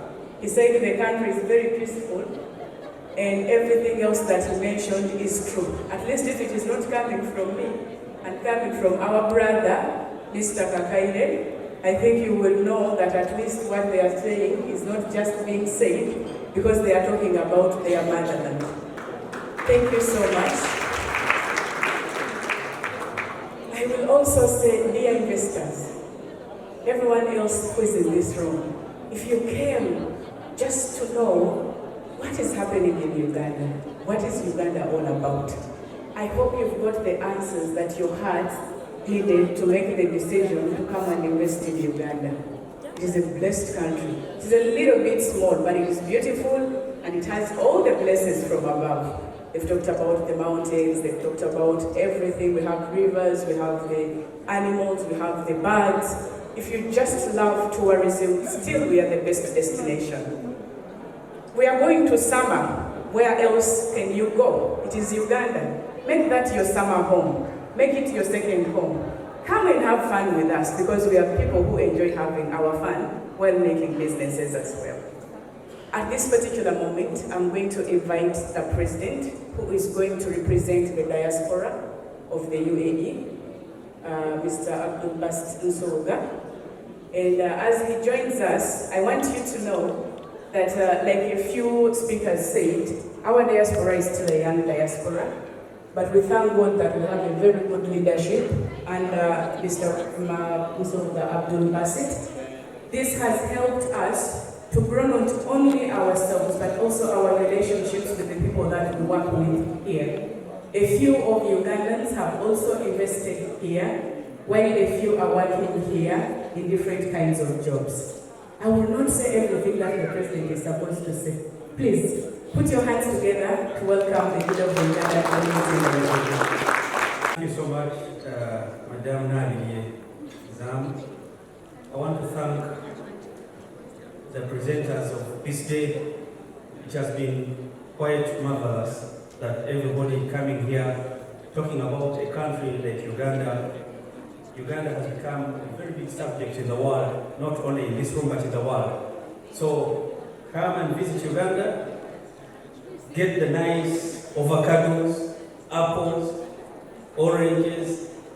Those are the things that I remember we had a very big guest from Saudi coming with all the attires and suitcases of the attires, everything, the clothes. But the time of going back to Saudi, he had to leave everything and to take fruits. So that is the country Uganda is. In the diaspora here today, we have a number of Ugandans living here, working and studying, and others are owning their own businesses. We have a number of people in this room, Ugandans, having different businesses. We have some of the people I introduced here before. They are people owning their own businesses. So at least they are working to see that they can employ others. They can at least contribute to this economy. And as a diaspora leadership, we are trying also to get friends from UAE to take back home. It's very important because our brothers that we left in Uganda, our sisters that we left in Uganda, they cannot afford to come here. So we have to afford to take investors back to Uganda. Like a point in case we can see, there's a business gentleman I introduced before, Mr. Ambarish, is having a very big company called the Billion Bricks. He's doing a lot of connections with Uganda to see that at least he has a contribution to the economy of Uganda. And he has done a lot. And his vision is to still go back in Uganda and see how we can bring up the economy higher than what we have today. That's so interesting. And the other work of the diaspora here, as we have Ambassador Zaki, but we keep it in mind that we are all ambassadors. We are all ambassadors. We represent a country, Uganda. If I work where I go to, I work and I'm disciplined, the higher my discipline goes, the higher the flag goes. So that's what we inform our people, that let us carry our name. If I cannot send money back home, but at least I can send a good message that people are well disciplined. That is the work of the diaspora. The leadership is in categories. As we see, the country is divided. We have Abu Dhabi, we have Dubai, we have Sharjah, we have Ajman, Fujairah, Ras Al Khaimah. All these states have departmental leadership, and the leadership are called mayors, the mayor of Dubai, but all end point, their work is to how we can bring Ugandans together here, and we have the same vision to go back home and influence people to work and have better lives tomorrow. That's the most important thing. We've managed to take some people at home from here to Uganda to start their own businesses. The good thing is that Uganda Investment Authority has always given us incentives that if you want to come back to Uganda to start the business, these are the things that we can provide. We shall provide you a piece of land in case your business requires a piece of land. We shall, the tax holidays, you will have a benefit of tax holidays, some waves. So those are the things that at least we keep on inviting people to come here and to listen to. That is a good message that we always try to. But the other thing is about Ugandans working here as business people, not as employees. As business people, we always sit and we see how can they contribute to our own lives here. When they sit, they try to make up how can we maybe push our friend to go forward. His business is a bit like crippling. How can we manage to carry him or her from that position to another position? And we've managed to register a lot of success through that style. So that is the work as a diaspora we're doing. And of course with the help of the embassy and other communities like the Indian community, like the Iranian community, we are a very small diaspora where we don't have space, but sometimes we use spaces for the Indian community. We have our fund from there. Sometimes we go to Iranian community. Any festivals, we go to Iranian community. If we don't go to Al-Mamsa Park when it's a bit hot than today. But that is how the diaspora has carried out, and we've moved on, and we promise that a lot shall be achieved after this Expo 2020. Thank you for listening.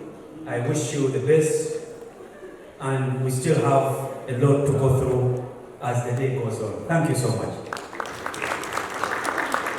All protocols reserved. I am not here to make a speech, but rather to do one simple job of inviting somebody whose name I'm about to mention, because in my view this has been a very special occasion where many things have been spoken, the achievements and so on and so forth. I also want to recognize that some people have even acquired names. Our friend from Unity Agro is now Kakaide, and from now on is going to refer to by Uganda name. As I said at the beginning of this, I am not here to make a speech, but rather to do one simple thing. One singular activity, namely to invite Honorable Henry Okello Oriem, parent to share name of Henry. So I'm his young brother. So Honorable Oriem. Thank you. You are UAE government, the President, Your Excellency, the Ghana's ambassador to the UAE, the ministers present, distinguished everybody else in a different capacity, ladies and gentlemen.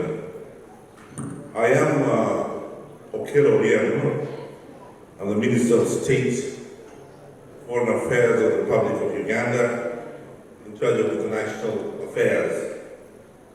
I am delighted to be here this evening, and I'm so surprised. When I walked in here, I asked Dr. Mara that how come there are so many people here? I thought I was finding a small crowd of uninterested people just hanging around and just talking other things rather than business. But I'm really so happy and surprised. And I want to thank the organizers for such a big number of Ugandans and non-Ugandans who are here.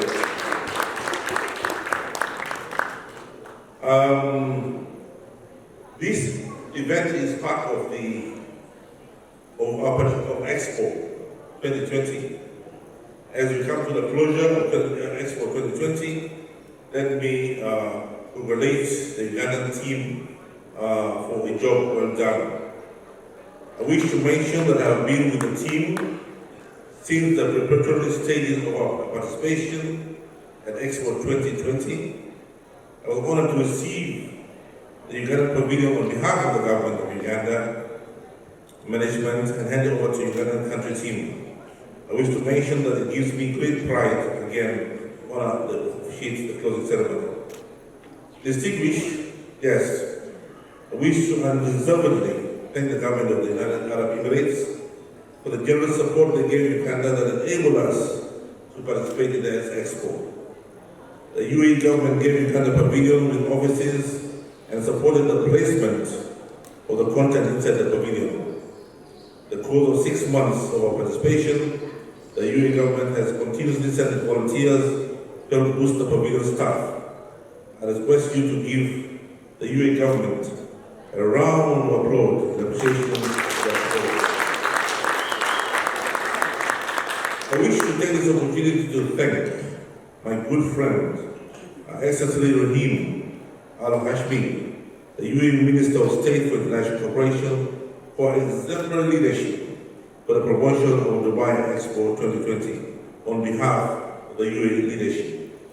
I also wish to take the opportunity to thank Her Excellency for the strong support and guidance she and her team gave to Uganda during preparation and participation at Expo 2020. I wish to thank the country team led by Commissioner General Dr. Eli and Deputy Dr. Omara.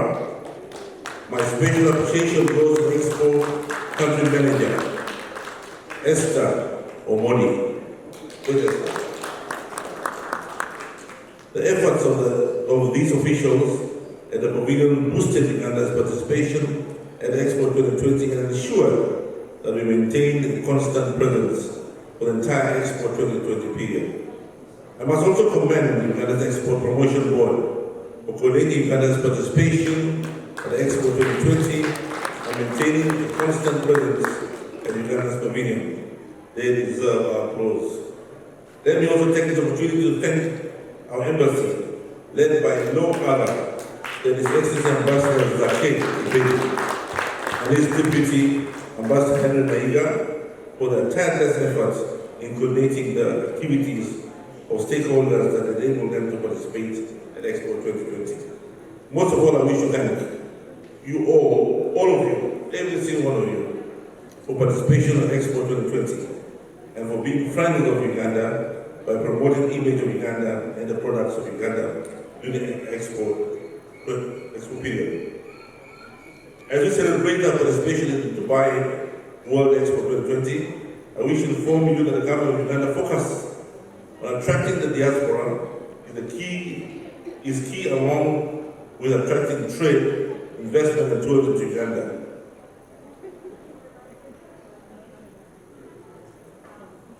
From this region as a whole and the United Arab Emirates in particular, as part of the implementation of the NDP National Development Program 2020. The saying is that money has no geographical barriers. That's the saying. Huh? The relationship with Uganda and the Arab Emirates is strong and is developed further. You recall that none other than His Excellency, the President of the Republic of Uganda, led Uganda's delegation to participate in the Expo 20 and officiated at Uganda's National Day celebration at Expo 20. In addition, the signing of the numerous bilateral agreements with the UAE, like the Labour Export Agreement, Agricultural Cooperation Agreement, the Avoidance of Double Taxation Agreement, and the Protection of Investment Agreement, is further evidence of enhanced bilateral relations between Uganda and the UAE. Several agreements are being negotiated, and I wish to urge the business community to take advantage of these agreements between the two brotherly countries. The agreements are enabling instruments that will enhance our relationship further. I also wish to recognize the entire work of the organizers of this closing ceremony, who make it so vibrant. Thank you, thank you, thank you. It's also marvelous to see that our participation in Expo 20 promoted commercial and economic diplomacy and improved political and tourism relationship between our two countries. You recall that the UAE's trade with Uganda amounted to over $468 million in 2016, but it has now increased to over $1.850 billion. After participation in Expo 2020, many companies of UAE are going to Uganda to explore this opportunity. On the other hand, there is a number of Ugandans, educationalists, doctors, and professionals, and skilled workers coming to work in the UAE. This is not to forget some 60,000 Ugandans in the semi-skilled industry in the UAE. The remittance to Uganda has surpassed what we're told here recently. Due to conducive business environment in both countries, there's a potential for further growth. Tourism, oil, gas, infrastructure, and telecommunication, financial, automotive, pharmaceutical, retail, electrotechnical energies, and construction sectors, to name but a few. Again, together let us build, promote, and partner with each other to enhance mutual development of our two countries in this competitive global marketplace. I invite and encourage the Emirati community strengthen the collaborative management of challenges and responsibilities faced by the UAE businesses in Uganda and vice versa. Uganda's participation in Expo 2020 sought to further strengthen our relationship for mutual benefit. The after effects of our participation will be felt beyond business, and it's our sincere hope that it will also promote social and cultural interaction between our peoples as well as those in the region. So I look forward to welcoming you to Uganda, where you will enjoy our delicious avocados, our pineapples, passion fruit, bananas, coffee, tea, and many others. I'm also advised that the beef in Uganda is low cholesterol and delicious, along with our goat meat. There's naan patch for those who don't eat meat. There's tilapia for those also who want deep-fat fried fish. We even issue visas on arrival as long as you completed the forms online. With those few words, I'd like to take this opportunity to declare, I don't want to declare yet, close yet. I want to now talk from my heart. I want to talk to my heart about this event.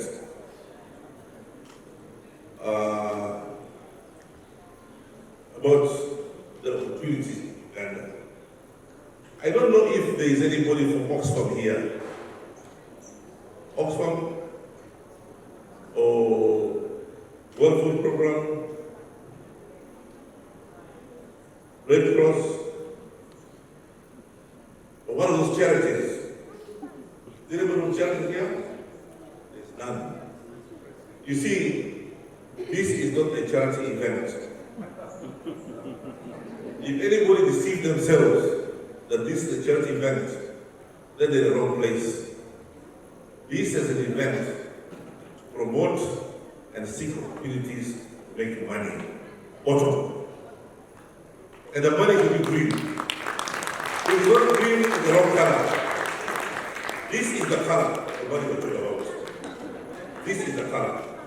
And this is what I want you to go to Uganda to make. For yourselves, make for the people of Uganda. If it's another color, then you make the wrong money. And this is where you get it in Uganda. Those who have gone there, and there are many, who have gone there with $20,000, $100,000, today are multimillionaires in dollars. And they don't regret. We had Asians from Uganda, we had Chinese who came to Uganda recently, we had other people who came here from Vietnam, and others who came to Uganda recently, and they grabbed. What Ugandans were seeking is not charity. We're not seeking for Oxfam and these, organizations to go to Uganda. No. We want you to come and invest and seek opportunities in Uganda. Uganda today, in a few years, will be an oil producing country. Believe it or not, we discovered oil on the equator in tropical Africa. And it is planned that by 2025, we'll be producing our own oil. By 2027, we'll have a refinery and be able to refine our own oil in Uganda. When I come here in 2028, I'll be dressed like my good friend there who's going to sell tea in Uganda. You see how he's dressed? Nice white gown, shade. You see me dressed like him. Why? Because I'll be now enjoying the profits of our oil. The opportunities are there. You don't have to produce the oil, but the peripheral businesses around oil.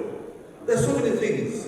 Petrochemicals, fertilizers are there, maybe bitumen is there. You just have to see what the other small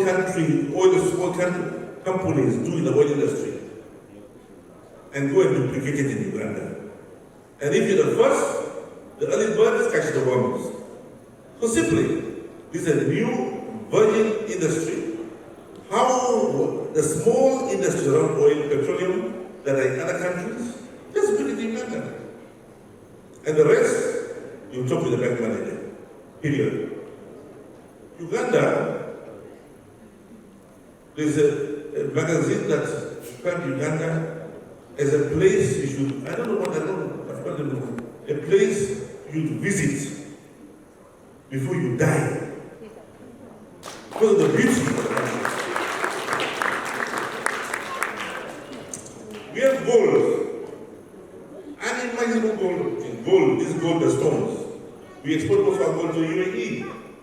You want gold mining. There's gold, there's diamond, there's titanium, all kinds of things under the ground. They have not been exploited. They have not been exploited. The opportunities are there. In agriculture, you name it, it will grow in Uganda. It might not grow anywhere else, but it will grow in Uganda. If you taste Uganda avocado, you will never eat another avocado in the world. Just Uganda avocado. In Uganda, avocado is second nature. Almost every home has an avocado tree. Avocados are not like the ones you get in Carrefour. If you go to Carrefour, you see an avocado. They look like golf balls, huh? They look like golf balls. But I can assure you, where's Dr. Mara? I wish you got one of those avocados. It is that big. It is huge and very creamy. Very creamy. I find my daughter normally on the weekend, sitting on my veranda, lying down, all these green things on her face, and come in her eyes. I ask her, Daddy, what are you doing? I say, Dad, I'm trying to improve my skin. And what is he using? Avocado. Just put it on her face. Free. It's because the avocado falls at the back of my house. There's a tree and every night they keep falling down. But there are people who grow a lot of avocados. The Ugandan avocado tastes better than the Hass avocado. The avocado you eat here is called Hass. But ours is 4-5 times that size. The pineapple in Uganda. Taste the pineapple in Uganda, you'll never eat another pineapple. The vegetables in Uganda, you name it, the okra, the cabbages, the opportunities are enormous. You just have to go and organize yourself in the farming, get a major farmer, get the side producers, get the chain of supply, the rest is history. My brother wants to grow coffee, you can grow coffee. You want to grow tea, tea is there. You want to grow rice, rice is there. You have to go to Uganda to see and believe. I'm not here to market Uganda. No, don't get me wrong. I'm here to tell the truth about Uganda. I'm not telling anything, putting beauty or putting, Calvin Klein or, one of those perfumes, or my brother put on what? Wood. Wood perfume. I'm not here to put wood perfume on Uganda. No. I'm telling you as it is. As it is. So, opportunities in Uganda, for those who want to do business, I can assure you it's enormous. You name it, it is there. In infrastructure, it is there. In telecommunication, it is there. The quick picking is in agriculture. The quick picking is in mining. The quick picking is in what you call low-lying fruits. It's there. It's there for the grabbing. Go and look, try it. And if you find it, I'm telling you your life, leave. I'm not going to force you. I'm a seed and try it and then, try it out. There is my friends, if you want to do business, business is risky also. When you go to this is stock exchange and buy shares, you have to take a risk. That if you try to go and harvesting honey, the bees might bite you also. You don't just get it for free. When you go to dig gold deep under there, the mine might collapse. When you go to pull out oil, there might be a blowout and the oil will burn. But eventually, if you get it right, you make good money.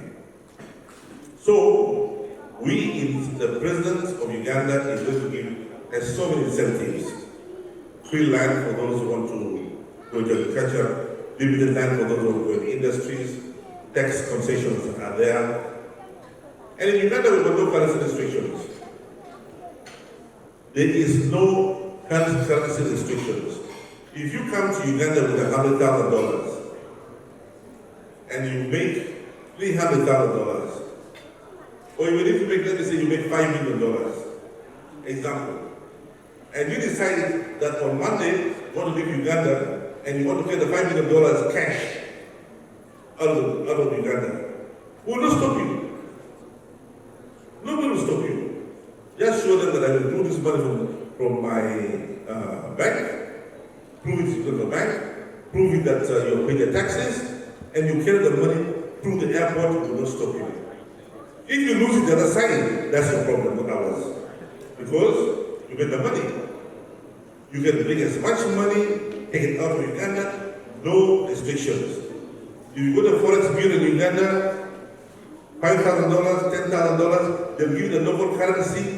No one asks you, bring your passport or bring a debit card. No, that is not in Uganda. I've never found any Forex Bureau that asks for a debit card in Uganda, ask for a passport in Uganda. There's a freedom of the flow of money. It's your money, do it whatever you want, it's all yours.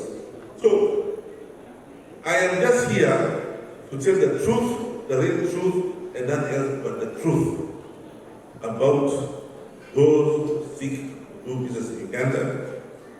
Come, the rules are there, try, keep by the law, and I'm sure you will make a lot of money. What is it for Uganda? You might say, because it's like too much. What is it for Uganda? What we want from you, just pay us the taxes. Pay taxes. Provided you pay the taxes, it's a factory, it's your business. Provided you employ Ugandans in the business, give the young people job opportunities, you have no problems. So that Ugandans youth out of university who seek jobs can get jobs. The government who is looking for revenue to run the country can get revenue. In between, whatever you make is yours. That's our agreement with you. Make money for yourself, pay us our taxes, employ our people, whatever is in between is yours. That's the truth. And Ugandans speak, almost all these Ugandans speak English. And I think some of them, I don't know if I speak good English, but I think they speak better than mine. So we have no problem in terms of language, translating, getting a translator. It's you, even if you don't know English, then you come with a translator. But in terms of people speaking English, Ugandans speak English. We produce over 100,000 university graduates a year. 100,000. They're there in the streets looking for jobs. Some of them are driving taxis. Some of them are driving tuk-tuks because they cannot get jobs. But I can tell you, you can train their mind. With university, it's a question of tickling. Just change their mind, and they'll be able to do anything for you. That is Ugandan that is there, the offering for you to make money. Beautiful country. You know, when God started making the world, there was this, he started by building other countries. There was a shortage of sand in the UAE, so he dug a big hole in Uganda and put the sand in the UAE. You know, some wanted some mud, he dug good mud and gave it to them. Then in the last day, he stood there, there's a big hole here, there's a big hole there, there's a big hole there. So what do I do with these holes? He said, let's get water and put it to them. So he put water in that big hole where he put the sand and built the UAE. What did we get? Lake Victoria. The second biggest lake in Africa, Lake Victoria. When there was a process of digging, he dug the Nile that takes the water to Egypt.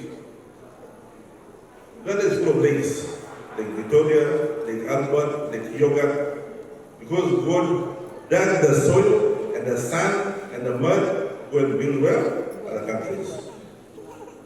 The last day, when he was now looking for a place to stay, we had to put the water in the pot, these holes, started putting the plants, growing the avocados, putting the pineapples. That's how you get a beautiful Uganda. It was God retired where? Retired in Uganda, where he made his home. That's how he did it. So I look forward to seeing you in Uganda. Welcome to Uganda. Try in Uganda. And when you make your money, don't forget the person who told you where to make the money. Thank you. Ladies and gentlemen, another round of applause for the Honorable Fellow.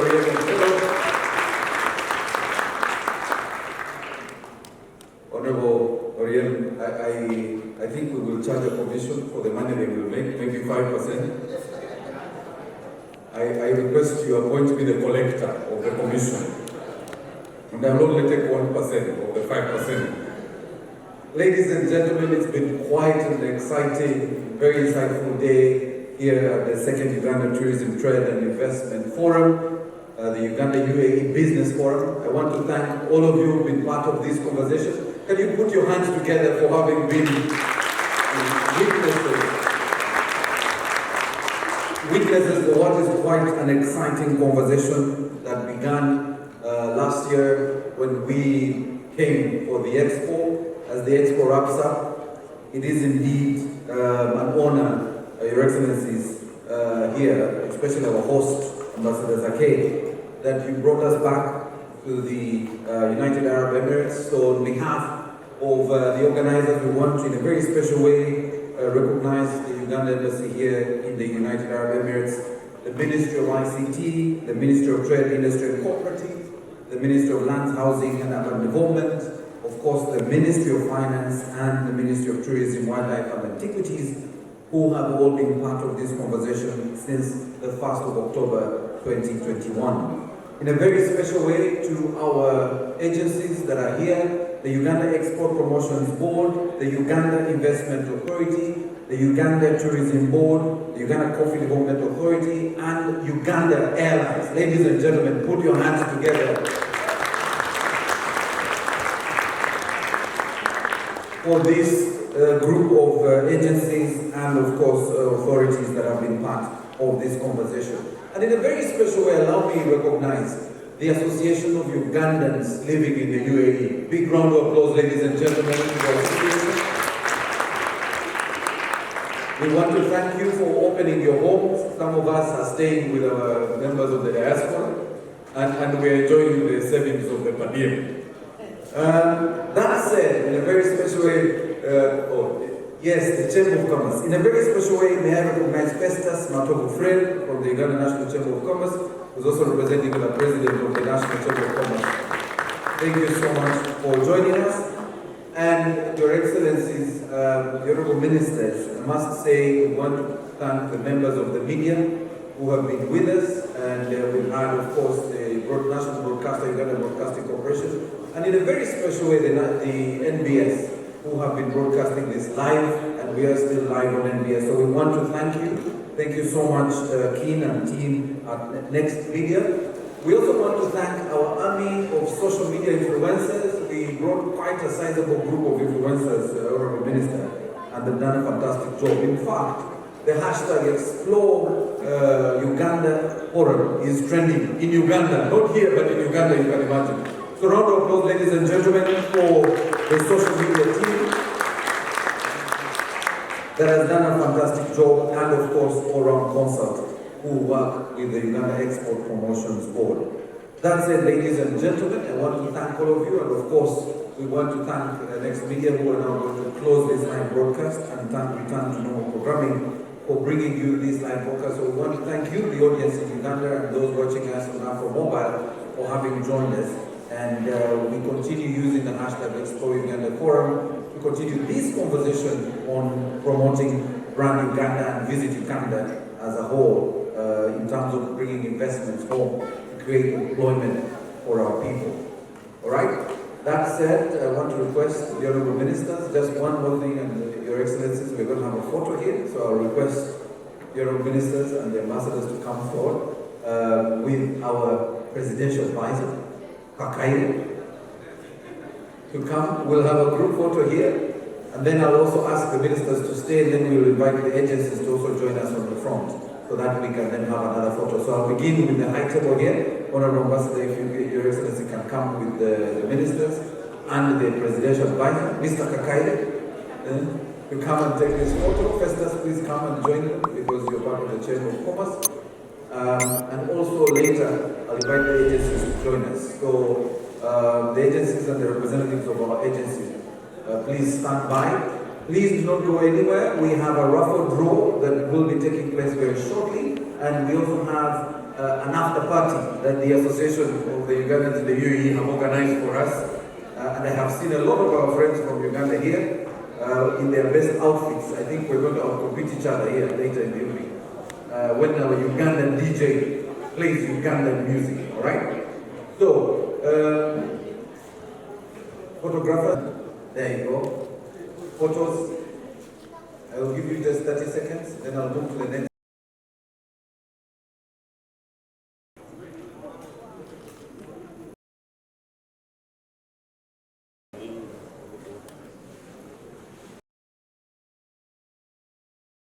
All right, thank you very much, honorable ministers. Please do take your seats. Don't go very far. We still have a raffle draw, so I want to request Zam. Thank you so much, Morris.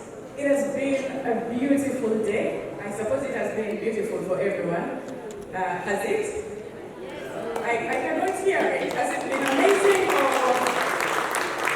Thank you so much, everyone who has joined us today to celebrate with us this beautiful journey. We hope and pray that everything we've had today has been beneficial to each and every one of us. Well, we are going to have a draw. Is Mr. Makomorero Nyakotio from BMCC. Please, join us here. And the other winner, the lucky one, is Mr. Jeffrey Philomena from Farm Sales Division.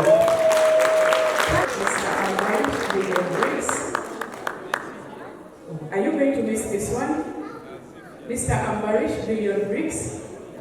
I think he just lost his chance to get a trip to Entebbe. We will have to pick another one. You almost missed me. I was like, where is he?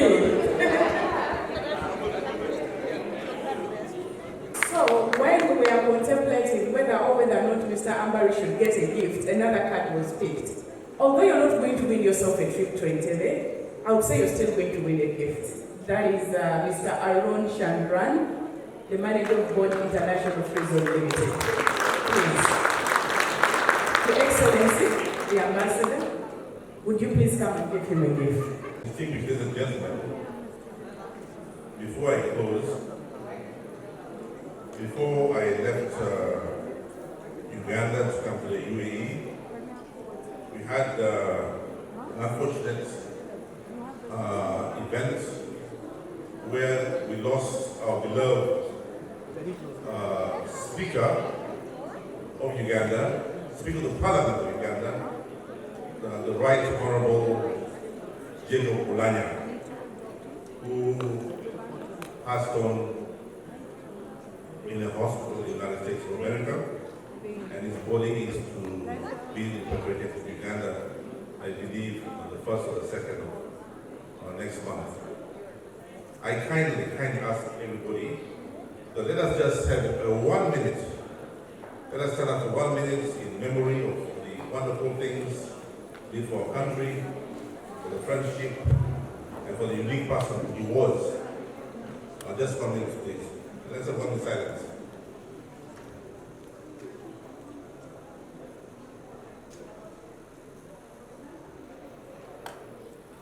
Thank you. May his soul rest in eternal peace. I finally want to close this event. Let me start by thanking the organizers of this event for a job well done. I want to thank our organizers who tirelessly spent a lot of time to put up this wonderful setup. I want to thank the participants, all the participants who have been here throughout the day, and those who have come from afar, who are making it here to listen about the opportunities of tourism, investments, and visiting of participating in Uganda. I want to thank every single participant who have come here from far and above. I want to thank the investors, those who seek to invest in Uganda, for being here, listening attentively, and asking questions and being responded to for coming. Finally, let me thank my ambassador, Ambassador Zake. Let me thank his deputy. Let me thank our team from the Ghana High Commission. Let me thank all those who the commissioners for Expo 2020 and for every single one of you, even the tea girls, the coffee girls. Let me thank them for serving us. May God bless you all and a safe trip back home. See you in the future. Amen. Thank you. Bye. I therefore declare this function officially closed. All right, so we want to thank you, Honorable Minister. Honorable Ministers was our Miss Uganda 2019, Miss Olivia Nakakamne. We want to thank you so much for joining us. Oh, she's there because you want a question. Please stand so they can see you. There you go. There you go. Honorable Minister, thank you so much and your team. It was a pleasure. So ladies and gentlemen, I know the official forum has been closed, but I want to tell you that we are going to have entertainment here from the Ugandan community. We are going to have dinner. So for those ones who would love to stay behind in the community, you can stay and have fun with us as we celebrate our participation at the Expo 2020. Thank you so much.